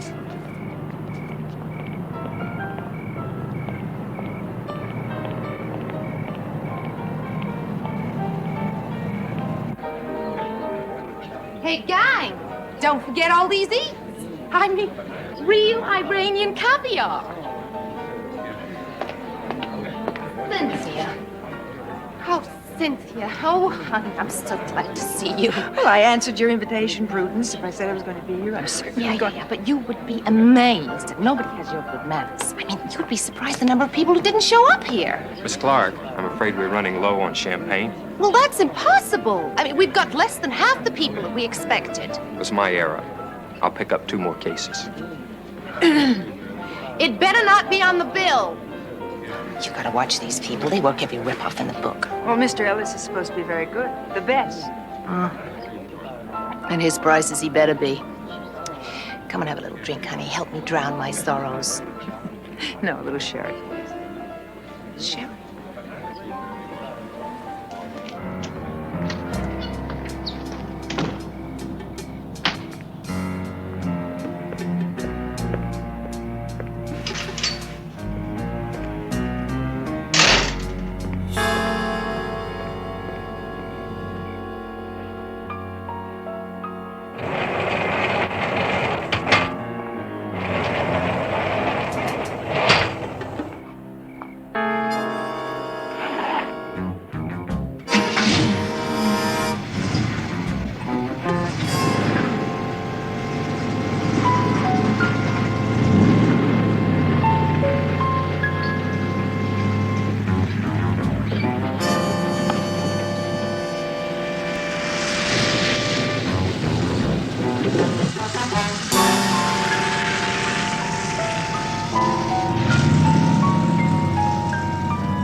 I'm gonna be stuck with 8 pounds of Iranian caviar.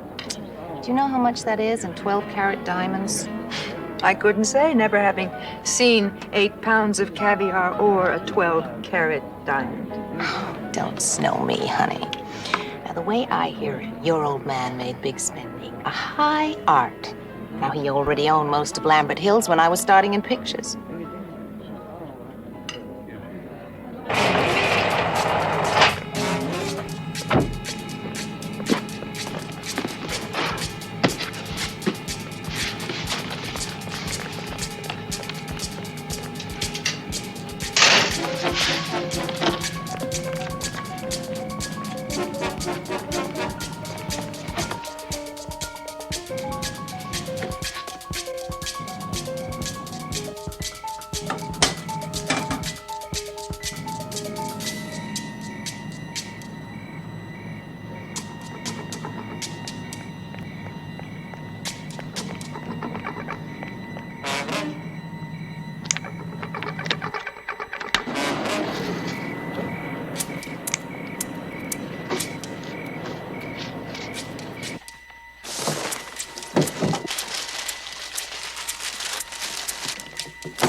Patrol Unit 1.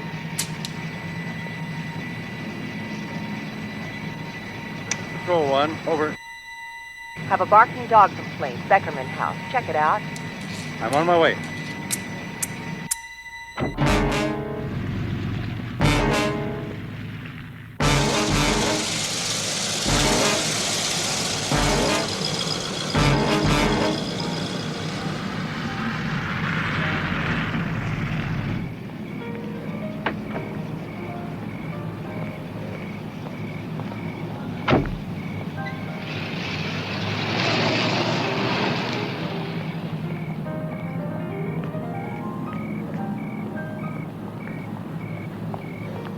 You guys take a break. You got 15 minutes, okay?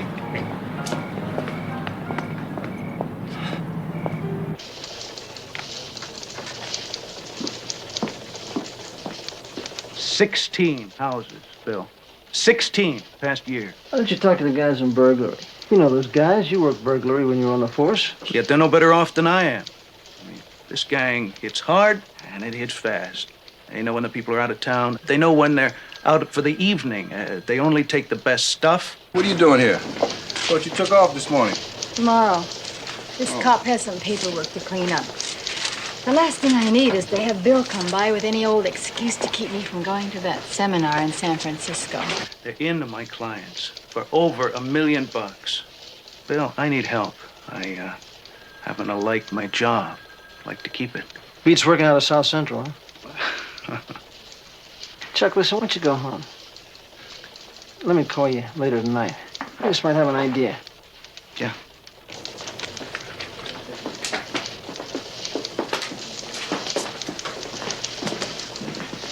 Well, Sergeant Anderson. Just the beautiful police person I was looking for. Forget it, Bill. There is my beautiful hotel reservation. Here is my gorgeous airline ticket. Are you suggesting that I am trying to come between you and San Francisco? Like Fresno, Crowley. Yes, of course. That'll be fine. Thank you very much. I've got everything arranged. You're going to spend 48 hours in Madrid. You'll have a private tour of the Prado and a visit to the Cathedral del Isidro. Terrific. Me in a cathedral. Oh, and a box at the bullfights. I did a picture in Spain in 65. And those bullfighters should stick to bulls. All right, Prudence, what is it? What's wrong? Nothing. Everything's great. My agent called and they're casting a couple of pictures with stars who look like stars again. So, now what's your commission on the whole schmear? That has nothing to do with anything. Oh, now, come on, honey. You went to a lot of trouble. Put your checkbook away. Look, Cynthia, I've got to square myself. Now, I don't have too many friends, and I can't afford to hurt you. Well, you will hurt me far more by writing that check. Now, what about the symphony? I can still book you for a season subscription. Prudence Clark, the brunette bombshell. Honey, you are thinking of Audrey Hepburn. Well, some of the oldest, most respected families in town subscribe to the Philharmonic. Can't they sleep at home? Oh, Prudence. The Philharmonic is a marvelous place to get to know the right people. Make new friends. Do they have a bar? Just a little place where I can get a glass of champagne. In between symphonies, of course. 2 bars.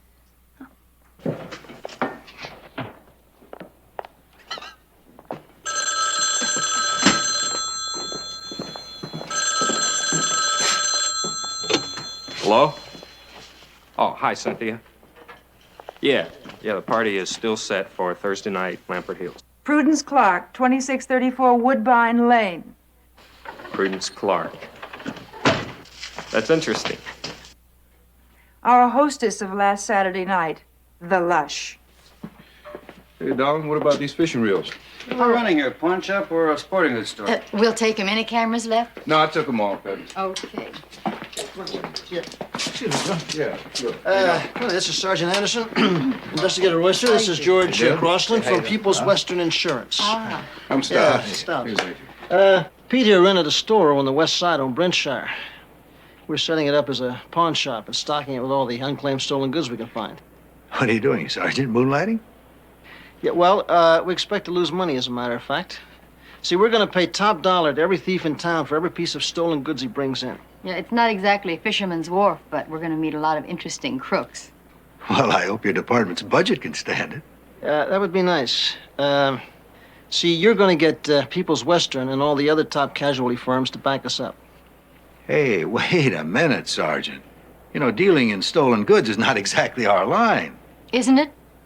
Don't you try to buy back insured items at a fraction of what you are supposed to pay out?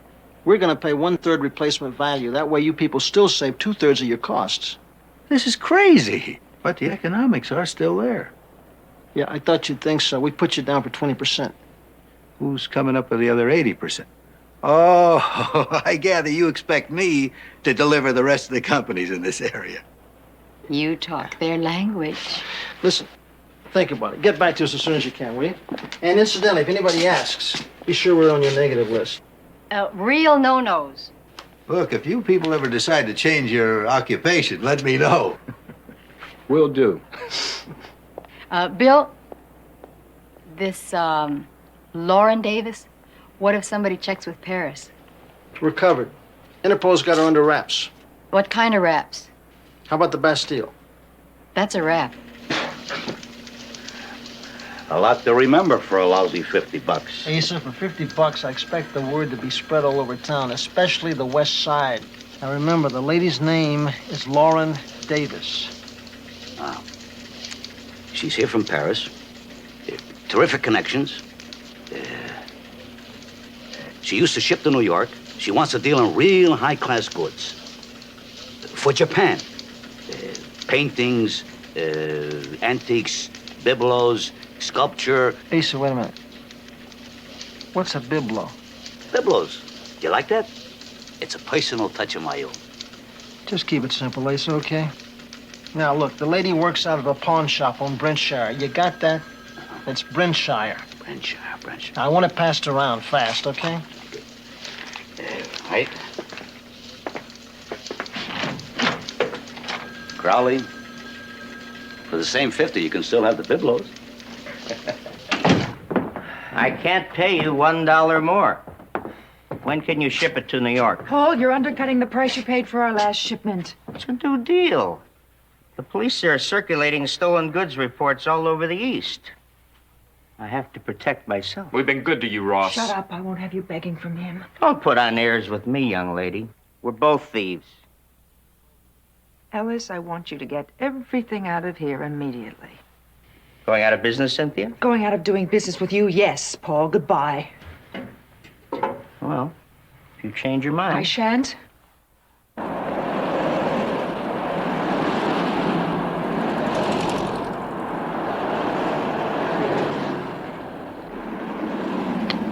How do you read me, Peter? I read you loud and clear, Joseph. But business is slow.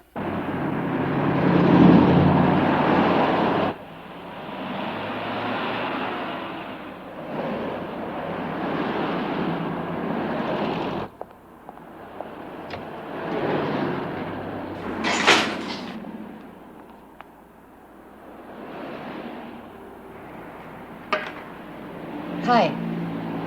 See anything you want?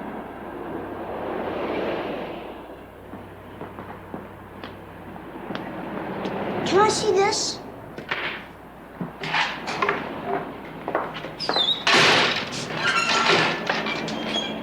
Want this right here? You know something? You have very good taste. This is marked down from $250 to $149.50. It's a lot of money. Yes, I know.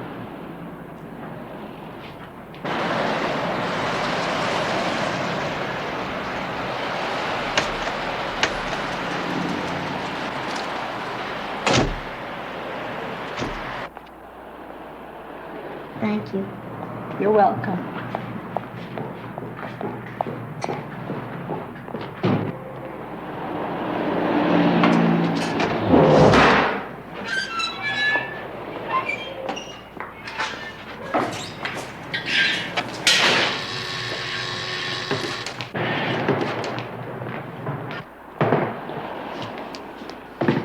Hi. I got this here terrific stereo for sale, just for you. Really, I listened to it this morning and the sound is just beautiful. Perfect. I was supposed to get a check, you know, but the mail's all screwed up. Joe, stand by. Aren't they always? Got you. But this here's a good set. It's, you want to know how much I paid for it? Yeah, I know exactly how much you paid for it. He man, let's split, huh? What's wrong? We didn't do anything wrong. Relax. I'm hip. You boosted it. You want to fence it. Oh, man. We can usually get about $100 for this set. The going rate is 50. You know it, and I know it. You can't kill a guy for trying.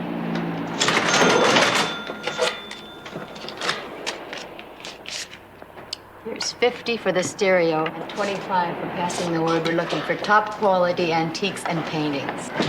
I don't want the word being passed in the wrong places. What do you think, we're crazy? I think you're hypes and can't be trusted.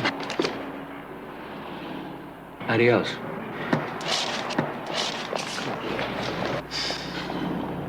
Well, at least it's a beginning. Right about now, Joe should be getting the license.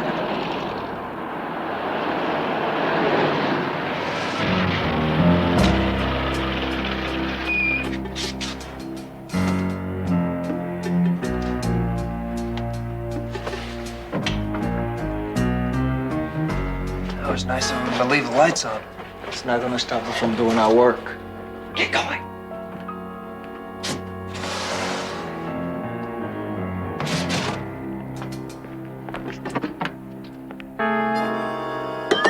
What is this? Ah! Yeah, leave. Ah! She's out cold. Let's get out of here. Shut up! Let me go! We've lost 90 seconds. Now get what we came for.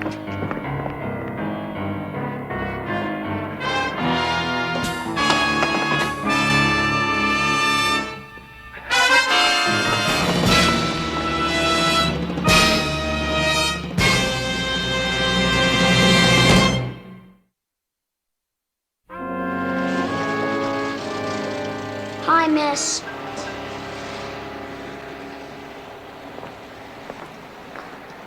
Hi. Hi. What's your name? I forgot to ask you last time. Donnie. Donnie. I like that. What's yours? Lauren. What's this? Where'd it come from? Want to sell it, right? Okay. $15.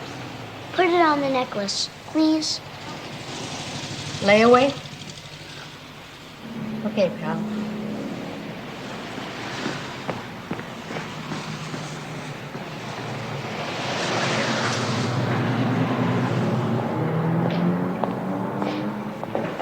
Hi there. Hello?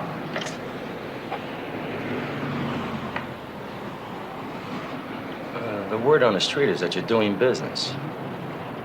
Where'd you hear that? Like I said, on the street. It's around. But you know, one thing that isn't out on the street is you. What's that supposed to mean? What it means is the way you look. You know, they told me you were a blonde, but they didn't give you any credit. Maybe that's because we only deal in cash. Ha! Ha! Look, if you're here to talk business, There's business and there's business. You feeling a little romantic, mister? I was just starting to tell a lady that, and there's a business transaction you might be interested in. What kind of business? You got a back door? When we need it. Well, would you need it for 5 color TV sets still in their curtains? I'll see you in the alley. Okay.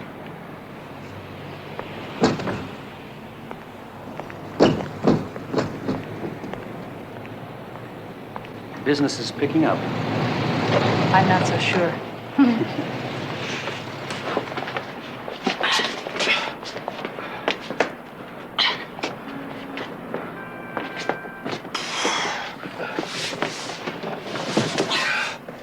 That's it. Here you go, Tommy. 5 bills. It's a pleasure doing business with you. Maybe we can help each other sometime. I've got some heavy buyers interested in moving antiques, paintings, you know, the expensive junk. Hey, lady, I'm into hijacking and warehouse jobs. I wouldn't know one antique from a piece of junk. Oh, you got friends, don't you? Doesn't everyone? I'll see you. And especially you. I'm looking forward to seeing you again. We'll be in touch.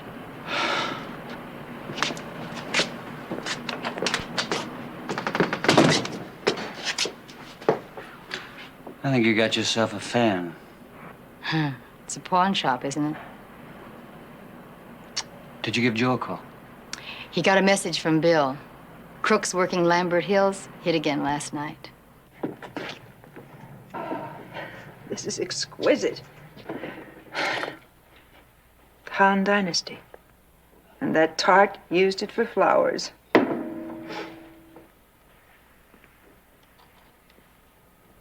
This Matisse was in the house when we lived there. I remember my father buying it.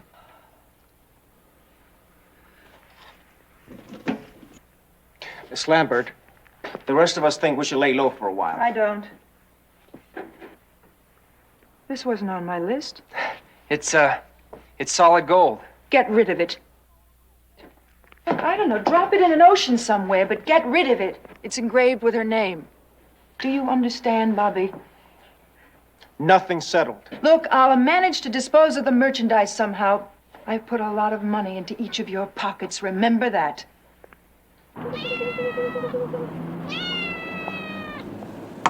So then the wife says, we got the money now. Now we can live in Lambert Hills. She lays out almost $100,000 on a lot of them, antiques and things. And then these lousy bums rip me off. Yeah, I read the police report, Mr. Bischoff. I just thought maybe there might be something you could add. What else can I tell you? The wife suddenly got the idea the best people are in Acapulco. Acapulco, you know what that means to me? There's Ochimilco quick step. But that ain't bad enough.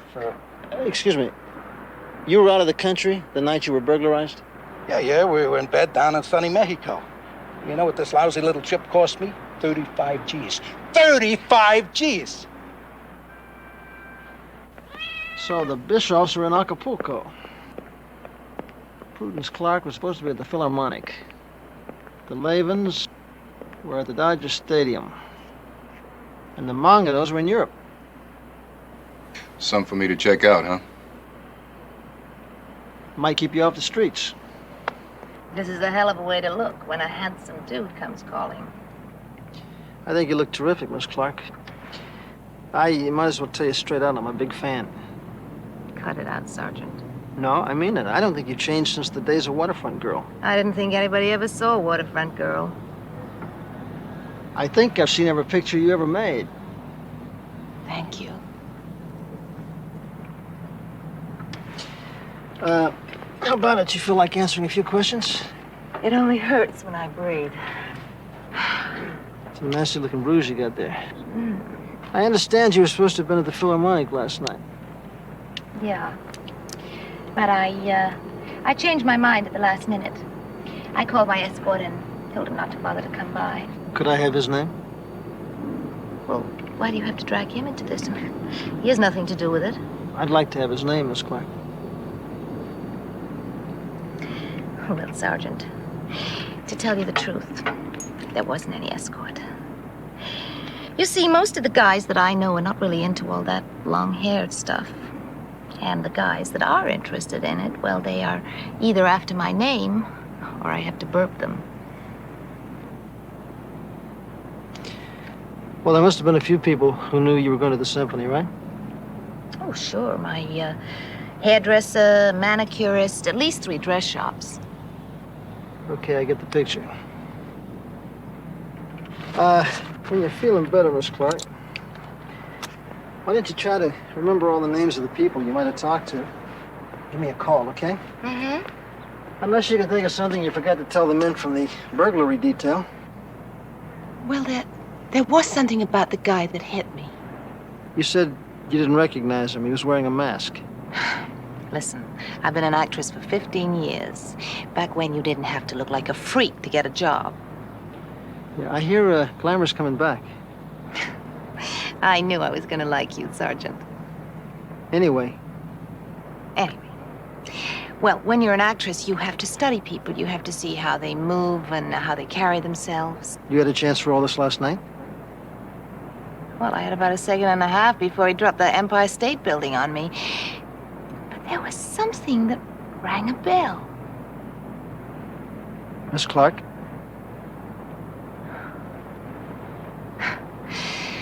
Too many birds. Using the inside of my head as a landing field. Yeah, well, listen, if you think of anything, here's my card. Don't call me, I'll call you. And if you're ever in this Tony neighborhood again, why don't you drop by? I make a terrific cup of instant coffee.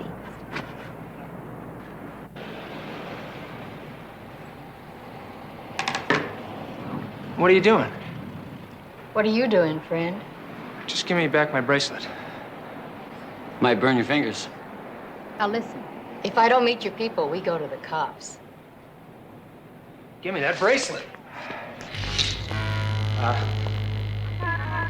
You don't want to use that on me, friend.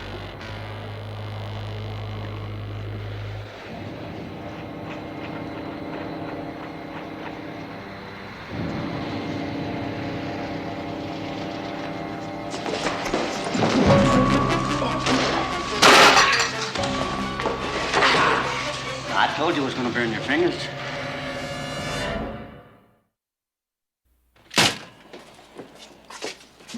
Hey, what are you going to do to me? Hey, man, you pulled a knife on us. I don't like that. But maybe the cops will. Now, if memory serves me correctly, I believe that's assault with a deadly weapon. All right, I blew my cool. Look, I wasn't going to hurt anybody. I swear. Look, I'll do anything. Please. That's an expensive bracelet. Where'd you get it? I found it. It was lying in the street. We're looking for expensive items like that. You think you could find any more of those on the same street? I don't know what you're talking about. Oh, come on, man. You already got one out. Don't blow the whole ball game. I don't know what you mean. What I mean is that every pawn shop in town has a police list of every item stolen, including this bracelet. You're going to have a lot of trouble moving this stuff. Now, we're well connected and we can move merchandise fast. Let us meet your people and we'll do a lot of business. I can't tell you that.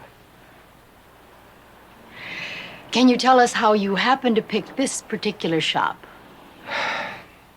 Word gets around. Who sent you? Look, a friend of a friend. Name? Asa Price. Asa Price? No way, man. He's a middleman. As the lady said, it's your people we want you to introduce us to. I told you, I can't tell you that. Here's your wallet. Bert, what's the number of that West Side police station? Oh, wait. All right. I'll go see him. I'll talk to him. Good. Catch. No pro would ever try to hawk this thing. Then we're lucky. That means we've got a rookie trying to break into the big leagues. You know what I could do? Yes. I could put the surveillance team on this Erdman character. I'd rather not, Bill, just in case the kid does call. This is as close as anyone's come since they went into action. Have you noticed how we're starting to get a pattern? Mm-hmm. Almost everybody who's been burglarized has been what you'd call a newly rich. People who've lived in the Lambert Hills area for like 3 years or less. Have you noticed that? If the gang does call, I might have to borrow an EC officer. Yeah, Joe? Hey, Bill. Yeah. Got an urgent message for you. Lady just phoned, said she wants to see you. She's not again. I just left her 2 hours ago. Well, she says she's got some new information for you, wants to see you tonight. Yeah. Thanks. She's about as subtle as her last picture. You know, the one about the elephant stampede? Idiot! You greedy fool! I told you to throw that bracelet away. I'm sorry, Cynthia. I guess if it weren't for you, I'd be nowhere. What about these people? I don't know. They seemed anxious to make a deal. Might be worth looking into. But we don't know anything about them. Maybe you can find out. Yes, I can phone Paris.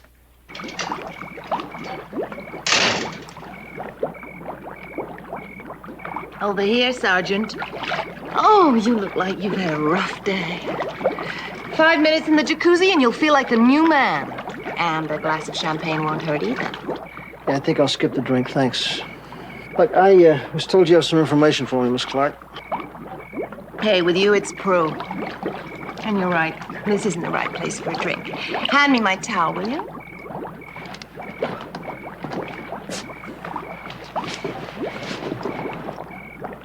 No.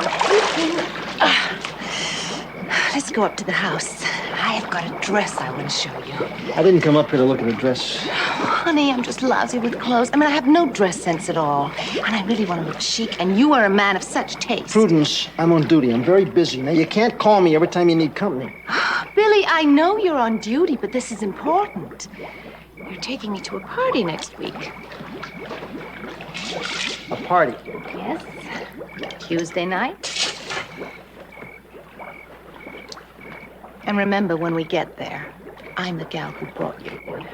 Prudence, you are a very nice lady. Oh, I know that very nice lady, so. Do you know how many burglaries have been in Lambert Hills? I mean, you're not the only one who's been ripped off. Do you have any idea how many people I got to talk to, how many people I got to interview? Yeah, but how many of those people have seen those guys? How many can identify them? I don't know. You tell me. Only one, me. Sure you can. That's what you keep teasing me. Look, I got a job, and that doesn't mean that I can run up here every time you can't find somebody to... To what? Oh, you better watch it, honey.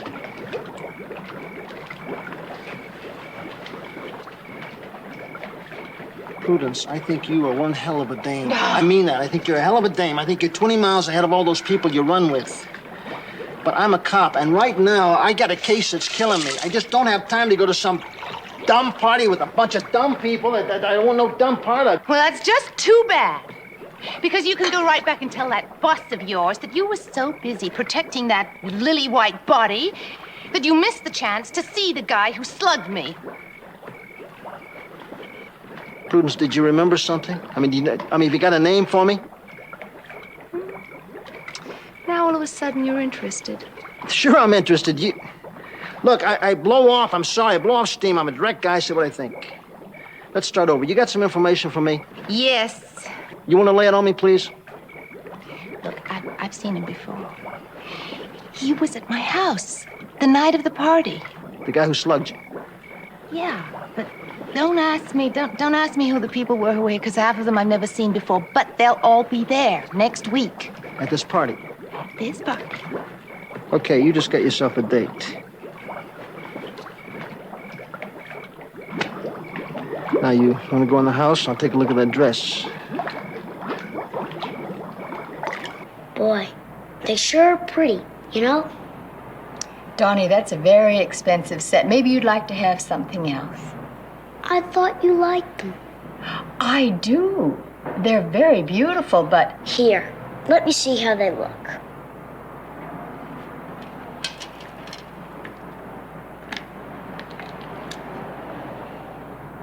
Okay. Lauren, you got the prettiest ears. Thank you, Donnie. Another $50, and the set will be yours. They're for you.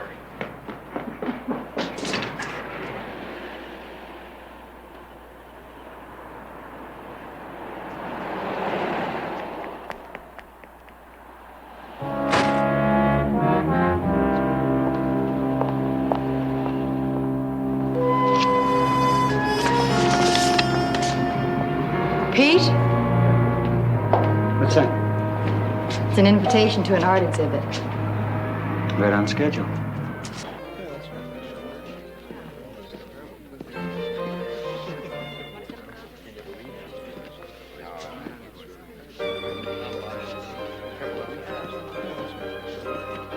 You like it? I'm not sure, but it's good. You see, I don't know what I like, but I know what's good. You sound like you might be a dealer. Not strictly in oils and sculpture. Any other works of art? Not strictly those either. Although I am interested in acquiring a Matisse pencil sketch, 22 inches by 18, a Durant charcoal, a Mitchell Johns. You have very Catholic taste. My customers do. As a matter of fact, I can move practically any antique. Porcelain, silver. Do you know good porcelain? If I could lay my hands on a Han Dynasty bowl, blue flowers, circumference 6 inches, I would be willing to pay $2,500. That's very generous. Friends in Paris tell me the Lauren Davis they know has always been fair. They tell you anything else? Just that Lauren has dropped out of sight for the past few weeks. Time to move on. Are you in the business? One might say I'm a collector. I'd like very much to see your collection sometime. You shall, Miss Davis. You shall very soon.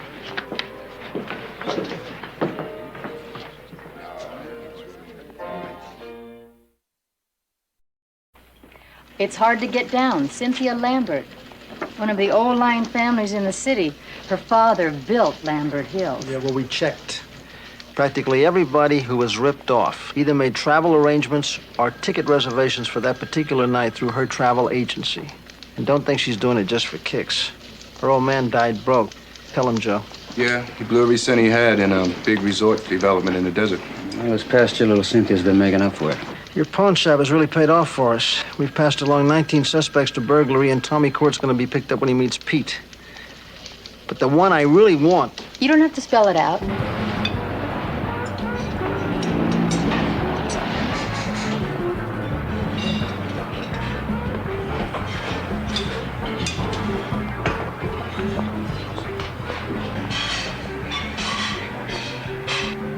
You weren't supposed to bring anybody else. Mr. Tanaka is going to take everything you people have. Ready? I don't know. I do. You bring a truck? Did I bring a truck? Tanaka's a big importer in Tokyo. His customers are screaming for everything you have here. You've seen everything, Mr. Tanaka? It's so. I take you set the price. You heard, Miss Lambert. Yes, I have a list of prices right Just here. give me the bottom line. How delightful. The bottom line, as you put it, let's see, should be about $100,000. But for what's here, $40,000. Bert, start loading the truck. Miss Davis, you realize... Oh, I understand, yes. All our transactions are to be cash. Now, how soon will you be able to show me some more merchandise? And I mean really good stuff. Well, maybe you would like to make the selection yourself. You seem to know Mr. Tanaka's tastes. I'd like that. Then we'll set it up for next Tuesday evening, and I'll contact you. And wear something dressy. Thank you.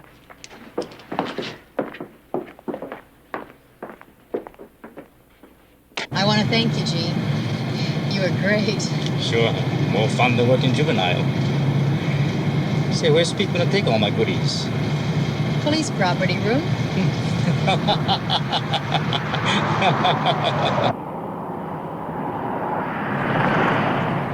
I should have brought my own car. This thing drives like a truck. No class, honey. Anyway, who ever heard of a police car with a built-in bar?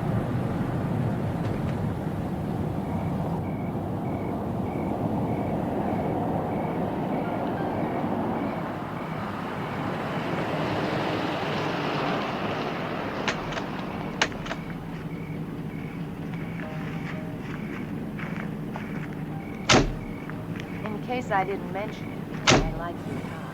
You didn't. Thank you, Clyde. For what? Your continuing compliments about my new dress. It's real red.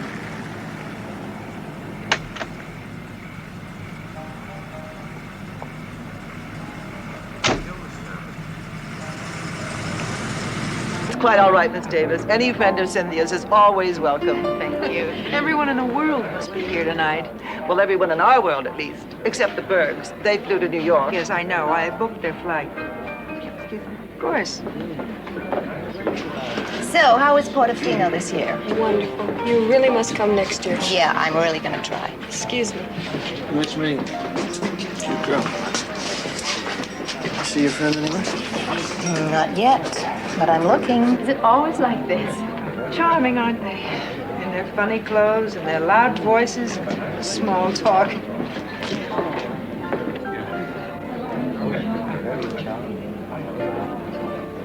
I'd like another drink. Could I get you one? No, thank you. Vodka martini, please. Why don't I freshen that for Good idea. And this time, make it champagne. you? Better change your luck, huh? Mm-hmm.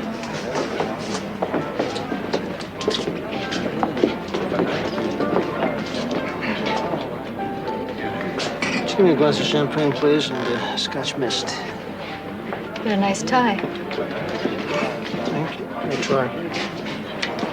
Nice party, too. I just got here, actually. I don't know anybody here. You alone? No, I'm with the lady in red. All the fellas go for the lady in red. Sorry she's so ugly. Well, you get used to it. Thank you. I checked your Fargo out before I picked up Prudence. You're coming through nice and clear. Good. I got 3 units on station. Joe and Peter across the street. Try to have a good time. I'm gonna try. It was a terrific party. Oh, excuse me. Come with me. Here you go. Who's the girl? What girl? Don't play dumb with me, Crowley. The classy little blonde in the black pantsuit. Oh, that girl. I may be high, but I'm not completely blind. She's an acquaintance of mine. You never told me you were in Vice.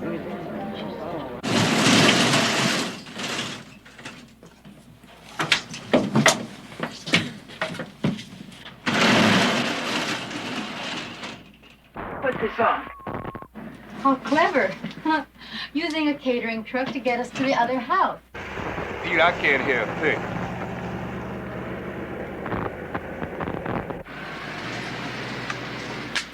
You made the flight reservations, right? That's how you knew they'd be out of town. This operation, it must take in a lot of bread. Mommy, illness. My father never built his town for people like the Bergs. There was a time when... Did you say Bergs? That's what it sounds like. You better check it out. All they think now is it takes money. I could smash them all! This is 12Y50. Put this on.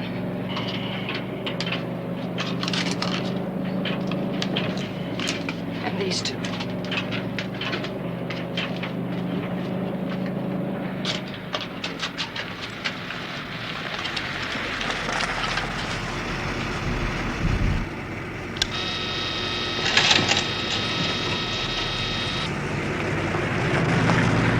Would you believe my husband paid $28,000 for that car? $28,000. Why, that's the price of 2 ordinary cars. And yet, every time I park it, I can't start it. Park, no start. Park, no start. It's maddening. Bill, it was the parking attendant.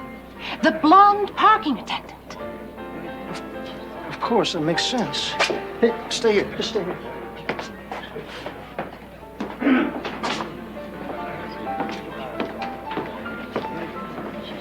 Light me.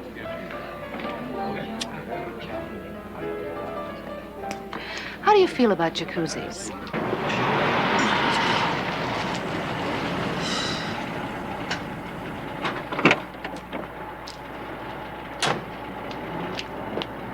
What do you hear from Pep? She mentioned a family called the Bergs, but there's 7 of them, Bill. Yeah, we've been trying to find out which one of them's been out of town. Try him again. Okay. You people move fast. Is Ellis an electronics expert? You're not here to ask questions. You came to make your own selection. I don't have to see any more to question your taste. The truck is loaded except for that box. I deliberately left something of tremendous value. Now you pick it out.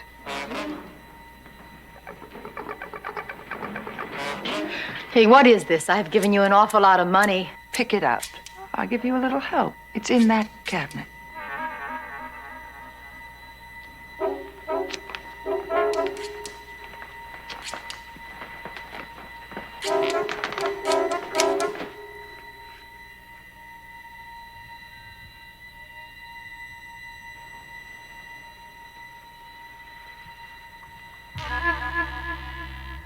Yeah, it's a good choice, Staffordshire. But that's not it.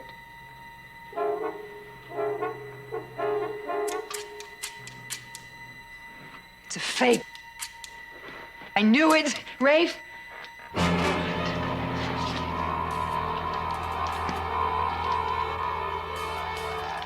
She's with the police. They've heard everything. Police, freeze! Okay! Hold her up. Put your hands up against the wall. Back.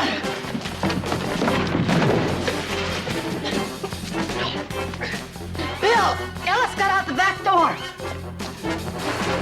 Freeze!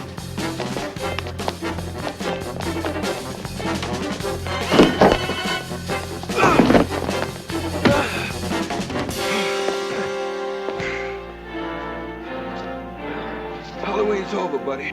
You have the right to remain silent. If you give up that right, you read it yourself. Well, we got the whole Lambert Hills gang under indictment. Tommy Court is copying a plea, and now they're rounding up the rest of your customers. Great. And the chief is very happy. That's fantastic. Now, what should we do with these? Oh, Donnie's stuff. All right, hand it all over. I want it all back. And don't give me any trouble or I call the cops. Donnie's told me everything. This is where he brought my stuff, and I want it back now. Are you this kid's father? That's right. And I have a list. Clock, radio, toolbox, camera, wristwatch, it's all there. We'll need a receipt, of course. You think you're getting off easy, pal. No son of mine. I wouldn't be too hard on him. Look, please, miss, just keep out of this. Listen, friend. You see, we're police officers. Now, we're glad you showed up. Otherwise, we'd have had to track you down. Donnie brought this stuff in to put this on layaway. He was buying that for his mother.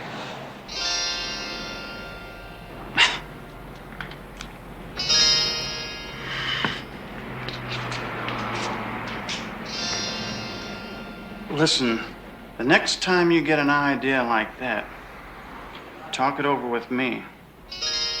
You might find you have a partner, okay? Okay.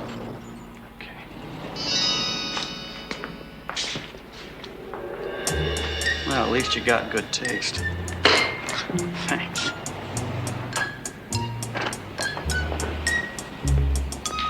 Bye, Donnie.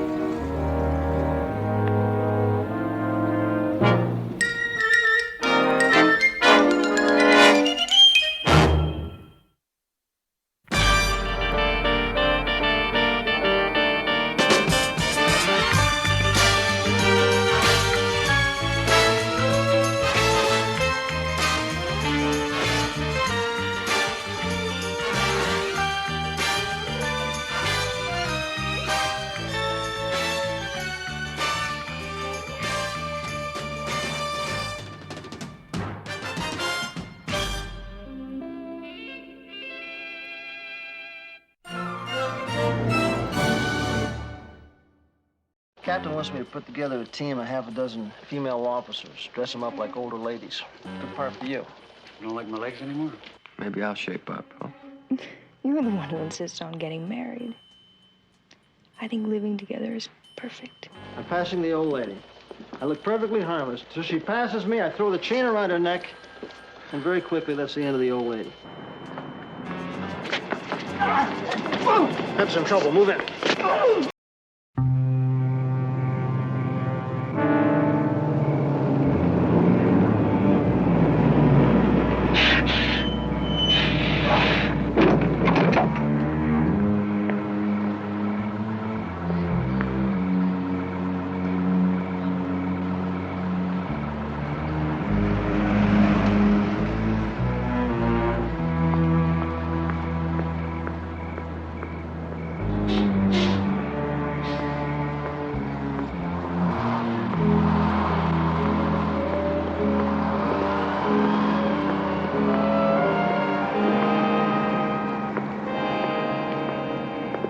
Good evening. Good evening.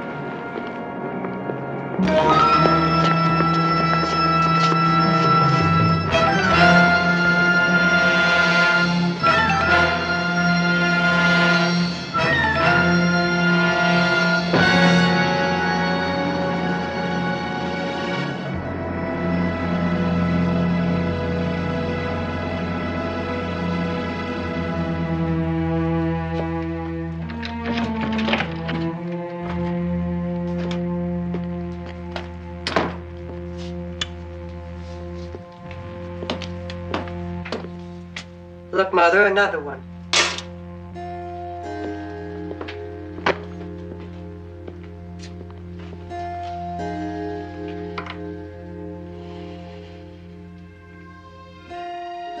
Tommy, will you brush my hair, please?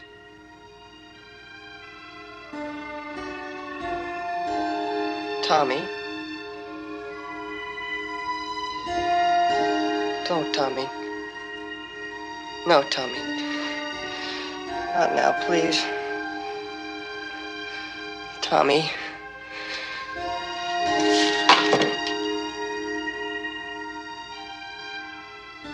Charlene.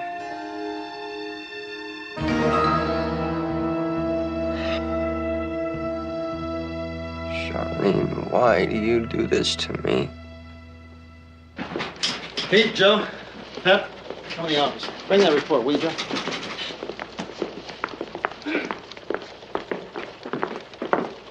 Okay, now we should be operational by tomorrow night. The heat's on. It's not going to come off till we collar this nut. How do we handle it? We're going to try to draw him out using decoys. Captain wants me to put together a team of half a dozen female officers, dress them up like older ladies. Good part for you. Well, what about us? You don't like my legs anymore? Yeah, why don't they use men? They tried putting guys out there. Didn't get a nibble. Now, Captain's got a hunch if we put women out there, we might change our luck. Okay, now the killer so far has killed all of his victims in the same neighborhood. Unless he moves to another part of the city, we should be able to put together a pretty tight operation. Joe, you want to go over that MO again? Yeah. Okay, all victims, Caucasian matrons. Late 40s, early 50s. Strangled with a metal chain or wire. No sign of struggle, no sign of sexual attacks, and nothing taken from their purses. That's it. The rules out robbery. Yeah, well, what's the motive then? The motive is we're obviously dealing with a psycho.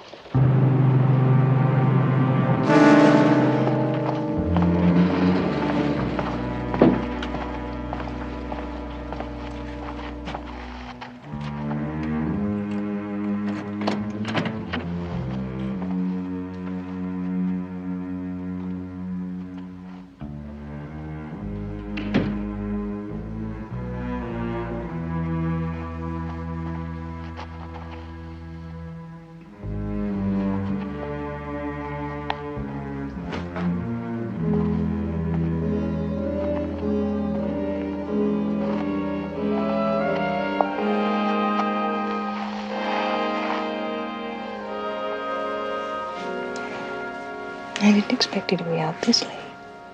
Well, you want me to stay irresistible? I need my nights working out at the gym. And Saturdays you go hiking. You never take me along. Well, when I make an honest woman of you, maybe I'll shape up, huh? You're the one who insists on getting married. I think living together is perfect. Marriage is better.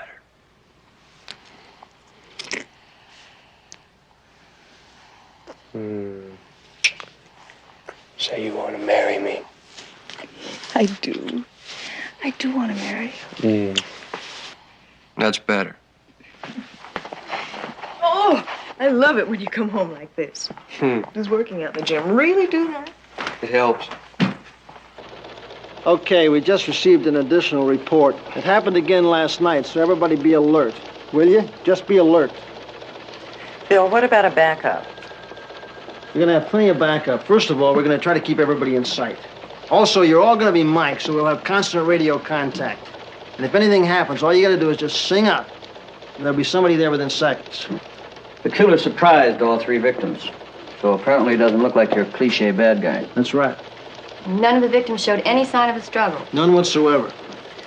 Apparently, he strikes without notice. Just before anybody can even attempt to defend themselves. And how do you think he makes his approach? I think you run into a situation like this. Pep, throw me that cord, will you? Okay. Pepper, you want to be the old lady? Now, I'm the killer. This is a sidewalk. Back up, will you, Pep? I'm walking along. I look very harmless. In my hand is concealed a chain or a wire. I'm passing the old lady. I look perfectly harmless. So she passes me, I throw the chain around her neck, and very quickly, that's the end of the old lady. Now, if you're prepared for this, you can't be totally surprised. Keep your hands up near your throat at all times to protect yourself. Very important. Also, you're going to be wearing gloves like Pepper's got on to protect your hands so they won't get cut. Any questions? Anybody want to back out? Not you. I think you made the point. One other thing. We've never had a policewoman get hurt on decoy duty. But there's always that one chance, so watch yourselves out there, okay? Now, anybody want to get back to work? 12Y64 reporting a male figure starting to approach from the other end of the street, about 15 feet away. You got that, Joe? Right, Bill. It's an old man, Caucasian.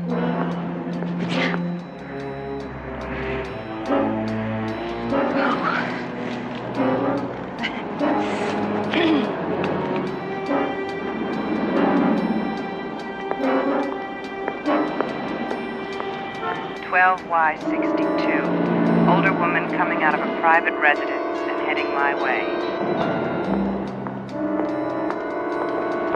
12Y51. Man running right at me. Across the street. You on that, Pete? I'm on it, Bill.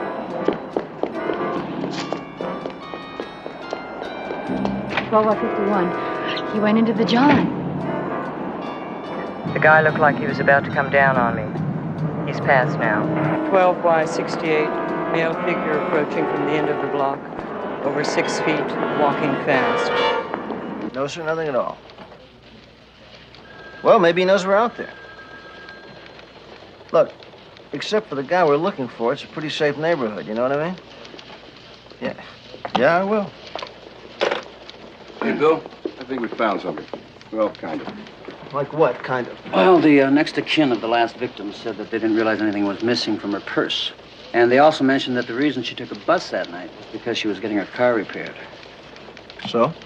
We didn't find any driver's license. Once we pointed that out, they discovered that it was missing.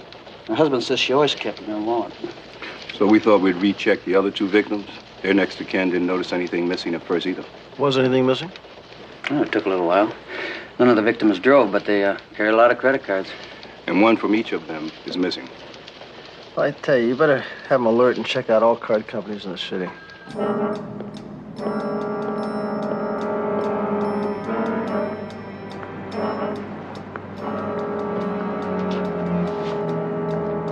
Spy. No one else in sight. 12Y62, approaching the corner of First Street in Arizona. No encounter.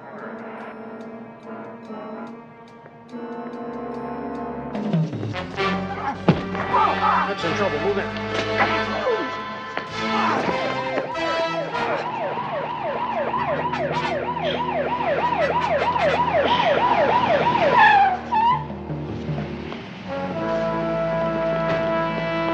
There's a routine punk looking for some dough for a fix.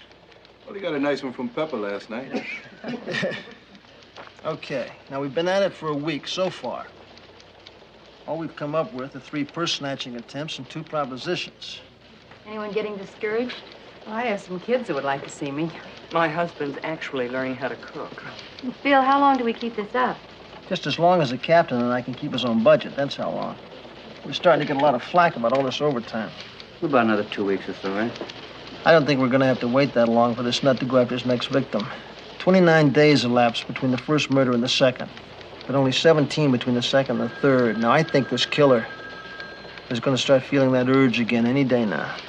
And there's a full moon coming up, and you know, that's when the crazies get crazier. At least Bill does. There's nothing sacred with you.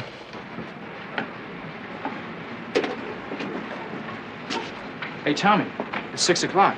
Don't you realize you're free? Yeah, don't bother me. I'm trying to impress the boss. Okay.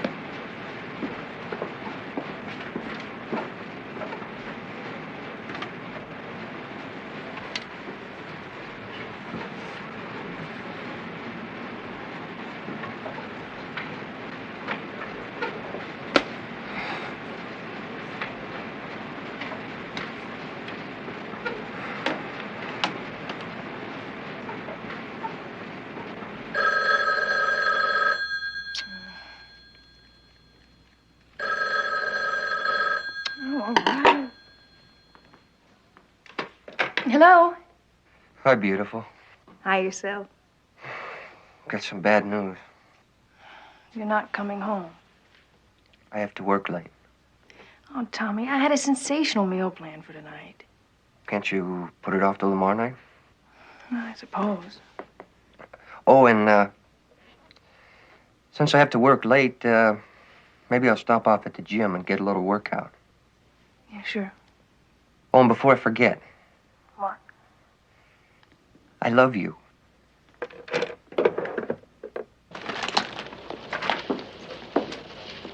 Oh, Sergeant Stiles, I presume. Oh, Peter. How you doing? All right. And Brewski's typewriter's on the bum. He's using my desk. Where are Bill and Pepper? Oh, up with Parks talking about full moons and Dracula. My favorite subject. How do I look? You know the guy I busted about a couple of weeks ago? He had all the stuff in his pocket. I guess he was some sort of year-round Halloween freak. I could use this, maybe. Yeah, Investigator Stiles. Okay, right away. Well, Parks wants us in the meeting with him.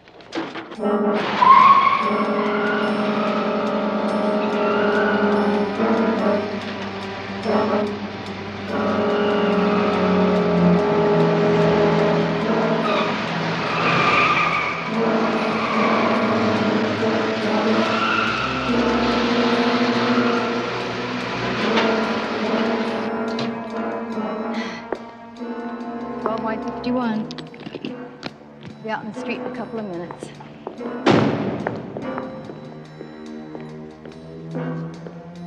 Y51, stand by. I have company.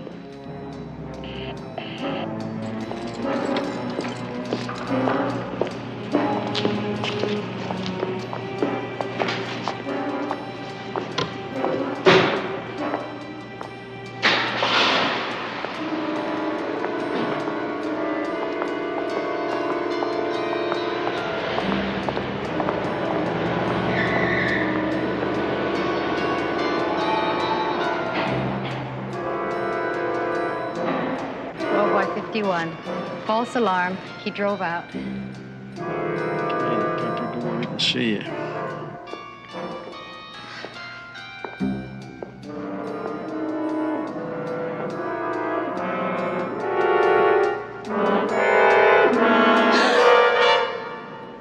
Oh, you startled me.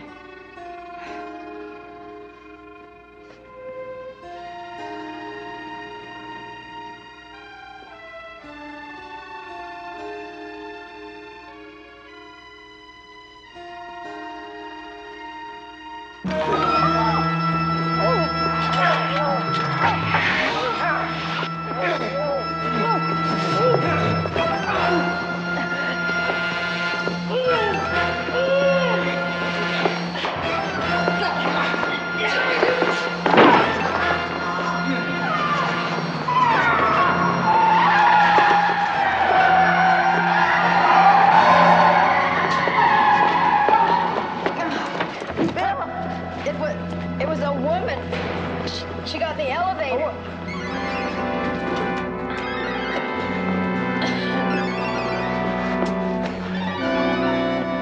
That's 4Y50. I want this entire area sealed off.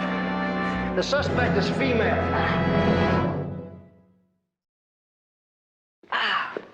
Damn. Huh? Oh, she was strong. An old woman wouldn't have a chance. It's too close, huh? Oh, as close as I ever planned to get. All right, get on the other side. Let's get out of here. I got a heart condition. Don't.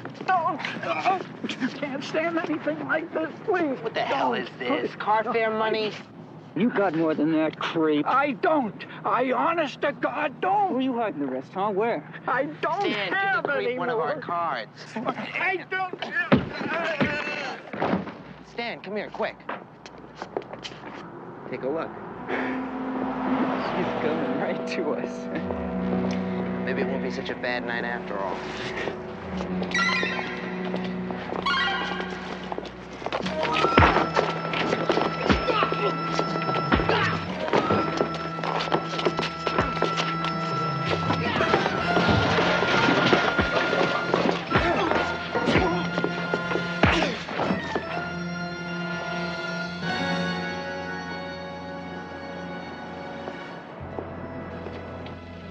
the hair's no good. Let me try this one. Yeah. Kind of a shag there. Is that better? That's the lips. I don't like the lips. Chin's lips. Let me see that. It grabs you. No. More like that. Number 20.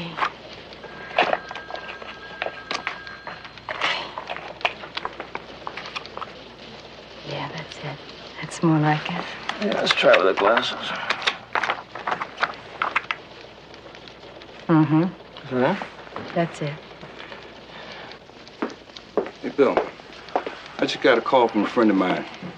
He's at the hospital ward at Central Jail. He was telling me this story.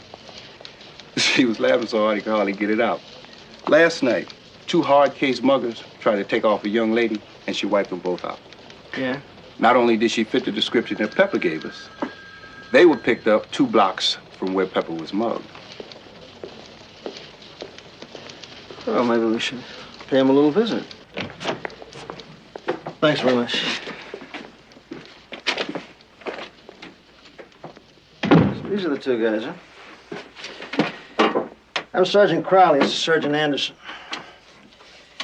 We hear you guys got in a little trouble last night. Yeah, you could say that. Yeah, we heard you robbed and beat up an old man. Then, unfortunately, tried to do the same thing to a young woman. Is that true? You already know the whole story. What do you want from us? Well, I don't know. You guys look pretty rugged to me. I'd just like to know how you let some little lady beat the hell out of both of you. Hey, she was a pretty tough chick, let me tell you. She surprised us. Who'd expect a broad like that to know karate? Did you get a good look at her? It was dark. She look anything like this? I don't know. What about you? I don't know. Well, why don't you look at the picture, punk? Now, what about you? Could be. Like I said, it was dark. What was she wearing? Some kind of, what do you call it, a pants outfit. Pants. What color was it? I don't know.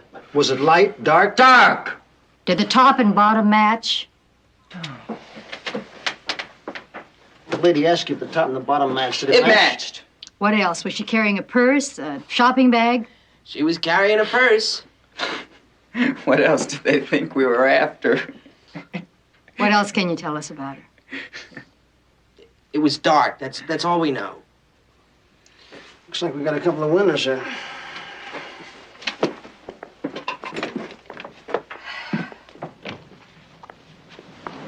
Hey, you are gonna try and catch her, aren't you? For a couple of law-abiding gents like you guys, she's gonna pay for what she did to you. What do you think? Well, I can't be positive, but it could be her. Well, I guess we spend the rest of the afternoon on Park Avenue. It's all yours.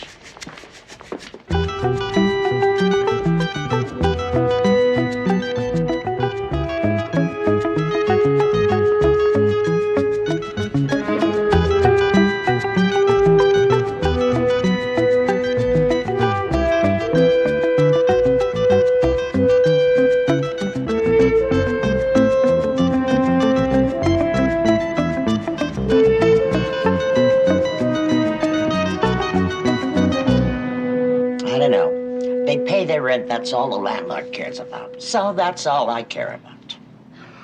She doesn't look like anybody you've ever seen. Tell you the truth, I don't pay much attention. We've got a few ladies living here. Could be one of them.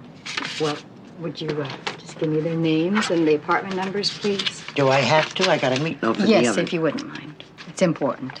Okay. I got Sylvia McCarthy in 401. Linda Maxwell in 311. Charlene Parker, 312. Can I see the picture again? Yes. The hair's different, but you know, that could be Charlene. 312, you said? Yes. I thank you very much. You're welcome.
Charlene, you've got to stop this.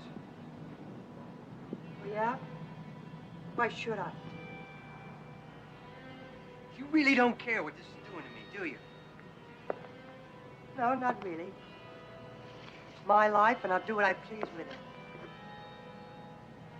Charlene, now you know I promised to take care of you. I don't give a damn.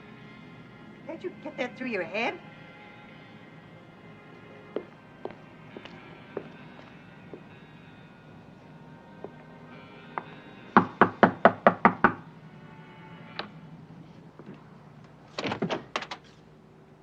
Yeah? I'd like to speak to Charlene Parker, She's not here. but I heard a woman's voice. Do you spend a lot of time listening at other people's doors? As a matter of fact, I do. And with the police, I'm Sergeant Anderson. I'm sorry, it's been a rough day. Your name? Tom Shaw. What can I do for you? I'd like to speak to Charlene Parker. Well, I told you she's not here. Have a look for yourself.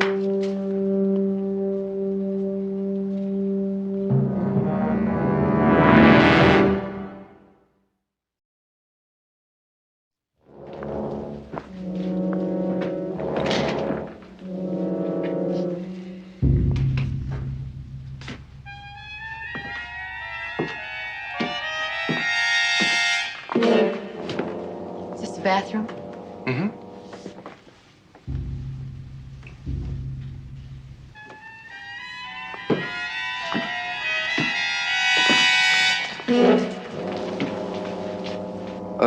You want to know what you heard?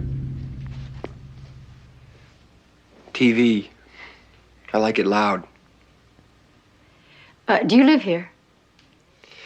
No, just a friend with a key. Your friend, what time do you expect her home? Charlene? I was hoping she'd be here now. She in some kind of trouble? No, we want to question her about someone we're looking for. I see. Would you ask her to call me, please?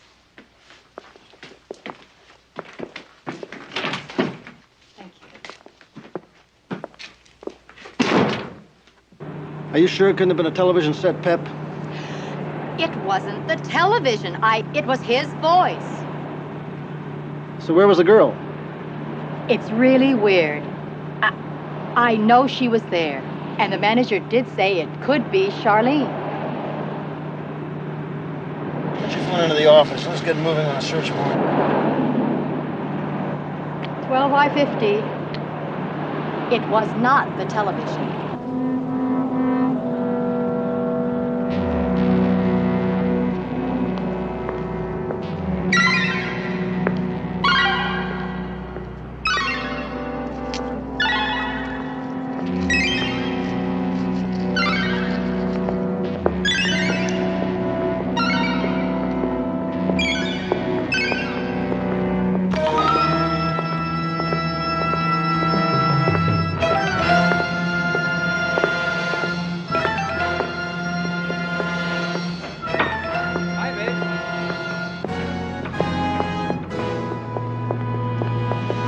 Say it's a search warrant? Yes, ma'am. Right here. It's a search warrant. Right there. What you done? Could we just have the key, please?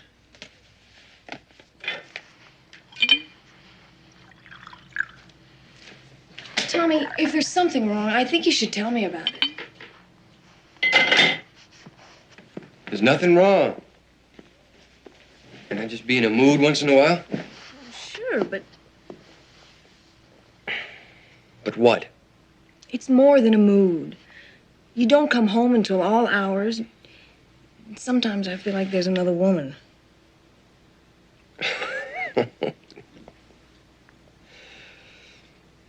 Oh, baby. No other woman. Hey, we got a weekend coming up.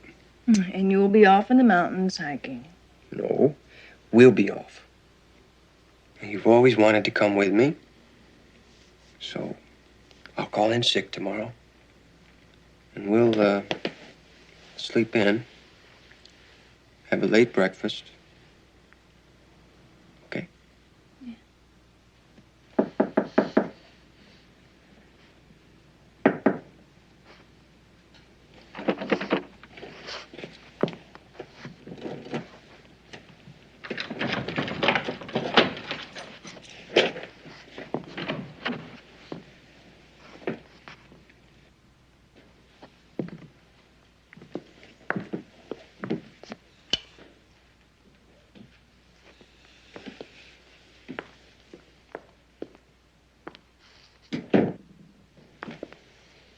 Just be careful not to touch anything.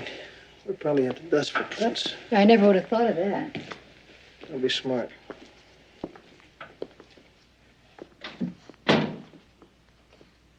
She hasn't even got a toothbrush.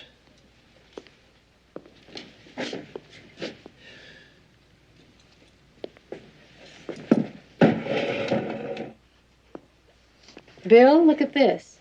Oh, what do you got? This outfit. What about it? It's like the one she was wearing. You sure? Well, I can't be positive, but it's awful close. I don't think anybody really lives here. There's no sheets on the bed. Looks like nobody sleeps here. No sneakers, no jeans, a couple of wigs. You think she just comes here to change clothes? I don't know. I think these are all costumes. If she just uses this place as a way station, why she got all these photographs up here? These are all the same woman. Could be her mother.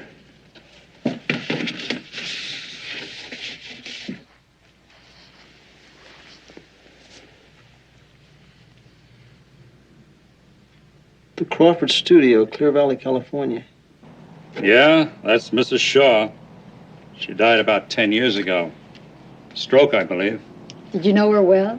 No. Just that everybody knew about the terrible thing that happened. And what was that, sir? It mustn't have been more than a few weeks after this was taken. Her husband and little girl got killed in a car accident. She took it awful hard, they say. Went crazy with grief. Anyway, nobody was surprised when she passed on some years later. Did she have any other children? A little boy. What happened to him? Last I heard, he was living with his Uncle Martin Shaw. Tommy was only a toddler when his father and sister were killed. How old was the sister? Charlene? She was 6. Did you say her name was Charlene? Yeah, Charlene. She meant the world to her mother. The loss affected her mind. Oh, in what way? Well, she couldn't accept Charlene's death. So, to her, Tommy took the girl's place. She kept him in dresses until he was school age. Well, now, are these pictures of Tommy or Charlene? Pictures of both.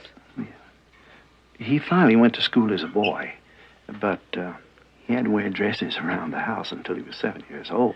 Tommy rebelled and refused to dress that way anymore. His mother just couldn't understand why. Now, let me get this straight. The boy lived with you after his mother died, right? Oh, yes, until he graduated from high school. And do you hear from him? Oh, all the time. Could we have his address, Mr. Shaw? I can... Right here. Also, sir, do you have a more recent picture of him? Oh, yes, I have a picture taken just after graduation. Can't you tell me what he's done? We're really not at liberty to say right now, Mr. Shaw. I'm sorry. He's a nice boy. It wasn't exactly what you'd call happy, but I can't imagine him doing anything wrong. How did he get along with his mother? Oh, he loved her very much at times. Then, again, he could hate her pretty bad. Even refused to go to her funeral. Yeah, Papa made positive identification from his graduation picture. Now listen, I want him kept under surveillance until that apartment is dusted and we can check him with DNV. You got that? We'll be there in 30 minutes.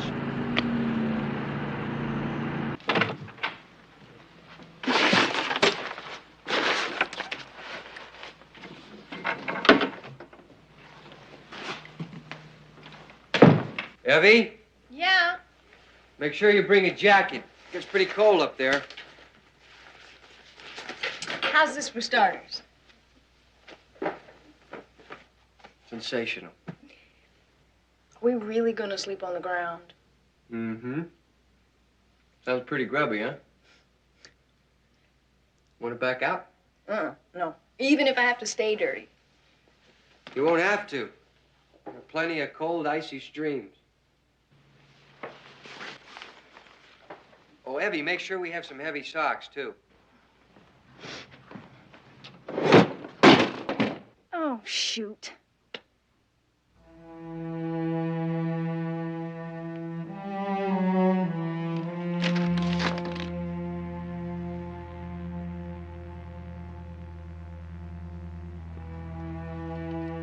Tommy, would you come in here, please?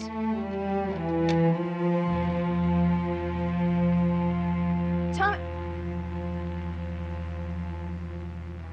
What are these? What do these mean? Who do they belong to? Tommy?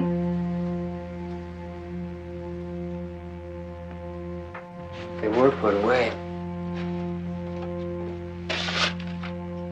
Nobody was supposed to see them. Why didn't you leave them where they were? What's this all about? Tommy, is there something that hurts you so bad you can't share it with me? You can't talk to me about it? I want to help you.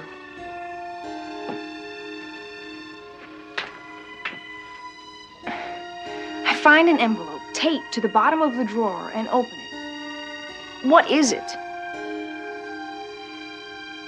I'm keeping them for somebody. Who? I promised I wouldn't tell anyone. Does that have anything to do with what's bothering you?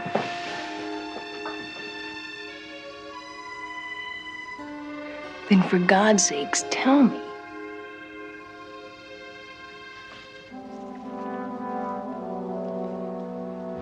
They're my sisters. Your sister? The only sister you had died when she was a kid.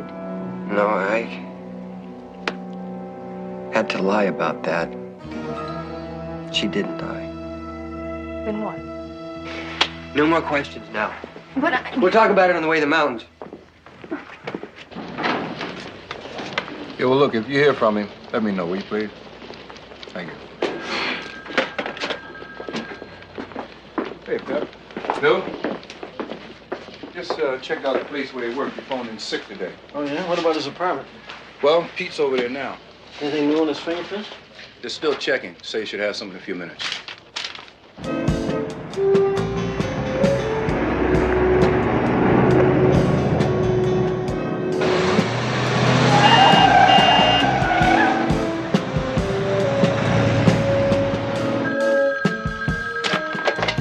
Crowley, yeah. Okay. Tell him to keep relaying his position. We're following. Hey, Pep, Joe. It's moving. Pete's on it. Let's go.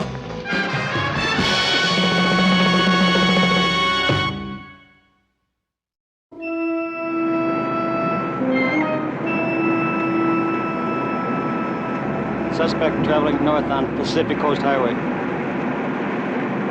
Charlene didn't die in that accident, just my father. But the accident affected her mind. She had to be put in a sanitarium. Mama didn't want to tell me about it until I was about 10 years old because, well, she was afraid I wouldn't understand. After she was released, Mama got sick. I sort of started taking care of Charlene. But when Mama died, Charlene split. Why didn't you ever tell me this? I didn't want you to become involved with her and her problems. We're just passing State Beach. Yeah, that puts us about 10 minutes behind. What's the speed? Just maintaining 55. Why do you keep seeing her? I promised my mother that I won't. But you were just a boy, Tommy. I felt responsible. I wanted to do it, though. There's always been that bond between us. Did she like you? You know, I think she needed me more than she needed anybody else. Okay, I think I'll close the gap a little. We just got an affirmative on those prints from DMV. Yeah, so I heard. After I started living with my aunt and uncle, Charlene would contact me from time to time, but she would never tell me where she was or agree to see me. You should have told me this before.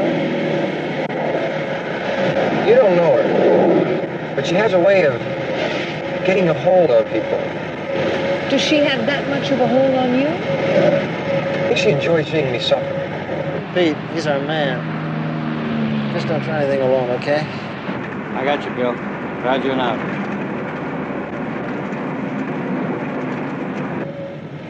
Tommy, the things in that envelope, what do they mean? I don't want to talk about this anymore. Oh, please. No, I mean it. Let's just not talk for a while.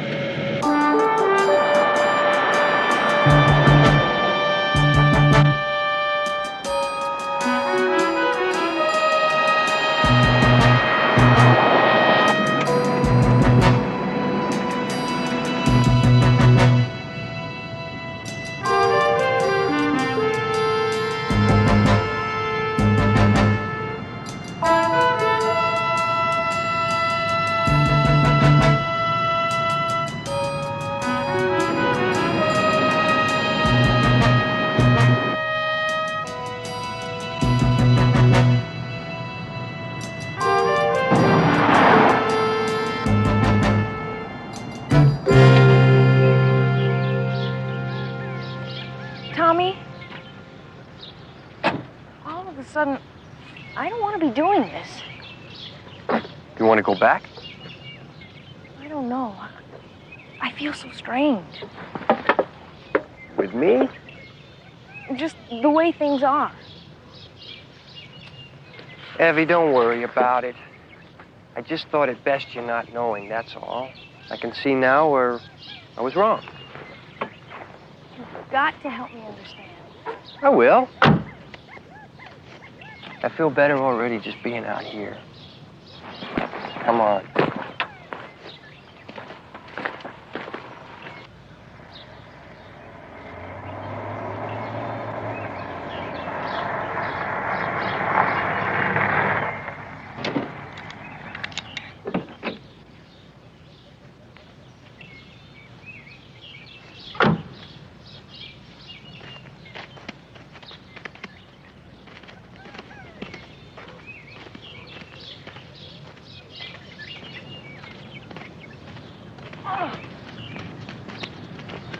Oh, it is beautiful.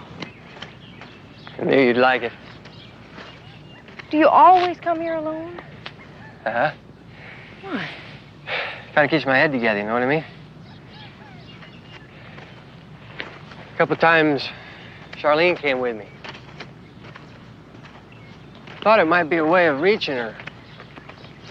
I mean, nobody else to do it, really.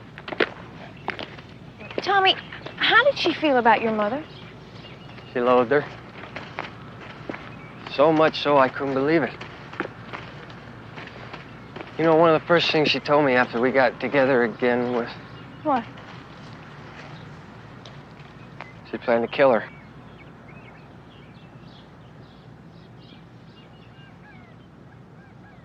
You know what else she told me? She said she felt cheated because Mama died of natural causes.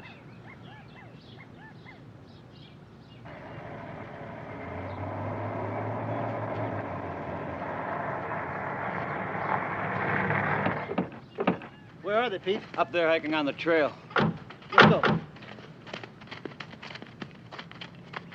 Tommy, tell me the rest. All of it. What else you want to know? Do you really think Charlene was capable of killing your mother? Got no reason to doubt it. She's killed her 3 times since. What do you mean? And each time, she'd take something from them. Something with their name on it. And give it to me. What are you saying? To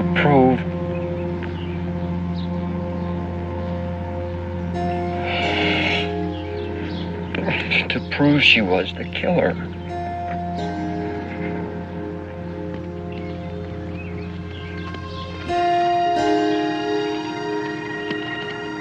The driver's license, the credit cards. And I'd read those names in the paper and know it was true.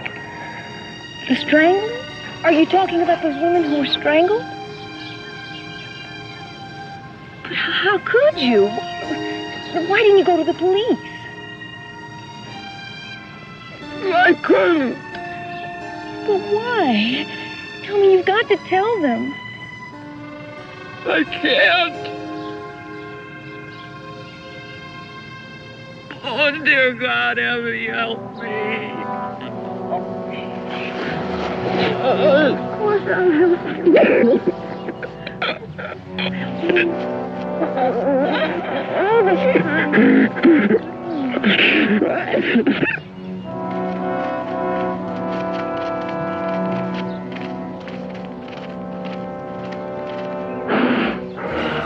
Tommy, I love you.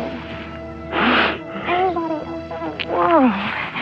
We're gonna take care of this together. Well, I mean it, baby.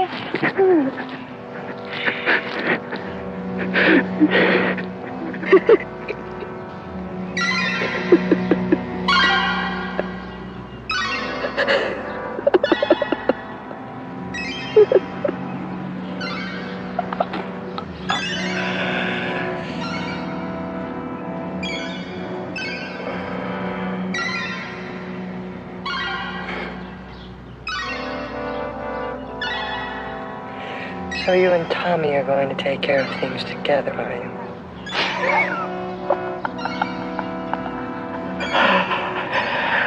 I don't think you are.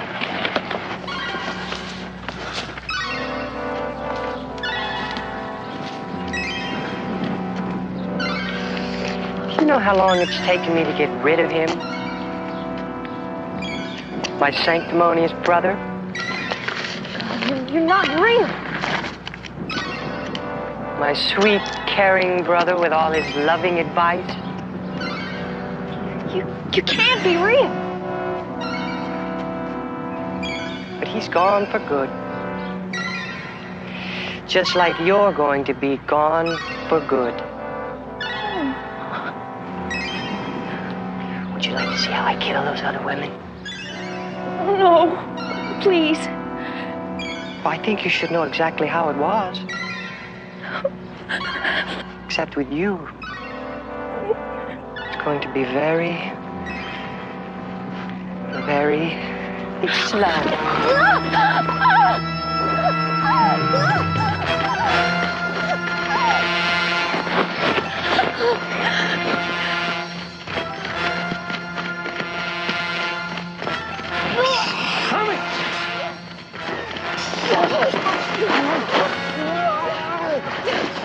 What's the matter? Abby? Come on, people! I'll kill you. Depend on it. I'll kill you all. Get him out of here, go on. Come on. I got it.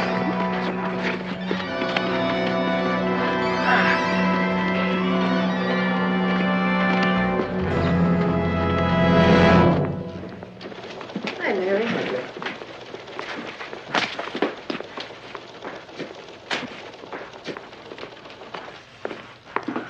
Hi, boss. Girl, okay? Yeah, I stayed with her till her sister picked her up. She's gonna be okay. How would you like to hop on and get something to eat? I'm really not hungry, all right? It's my treat. Why don't you just go out with the guys, all right? I'd be happy to do that, except Joe's gone home and Pete's got a date. I wonder how long before Tommy Shaw is out and back on the street. Well, I guess that's the system. That's how it has to be.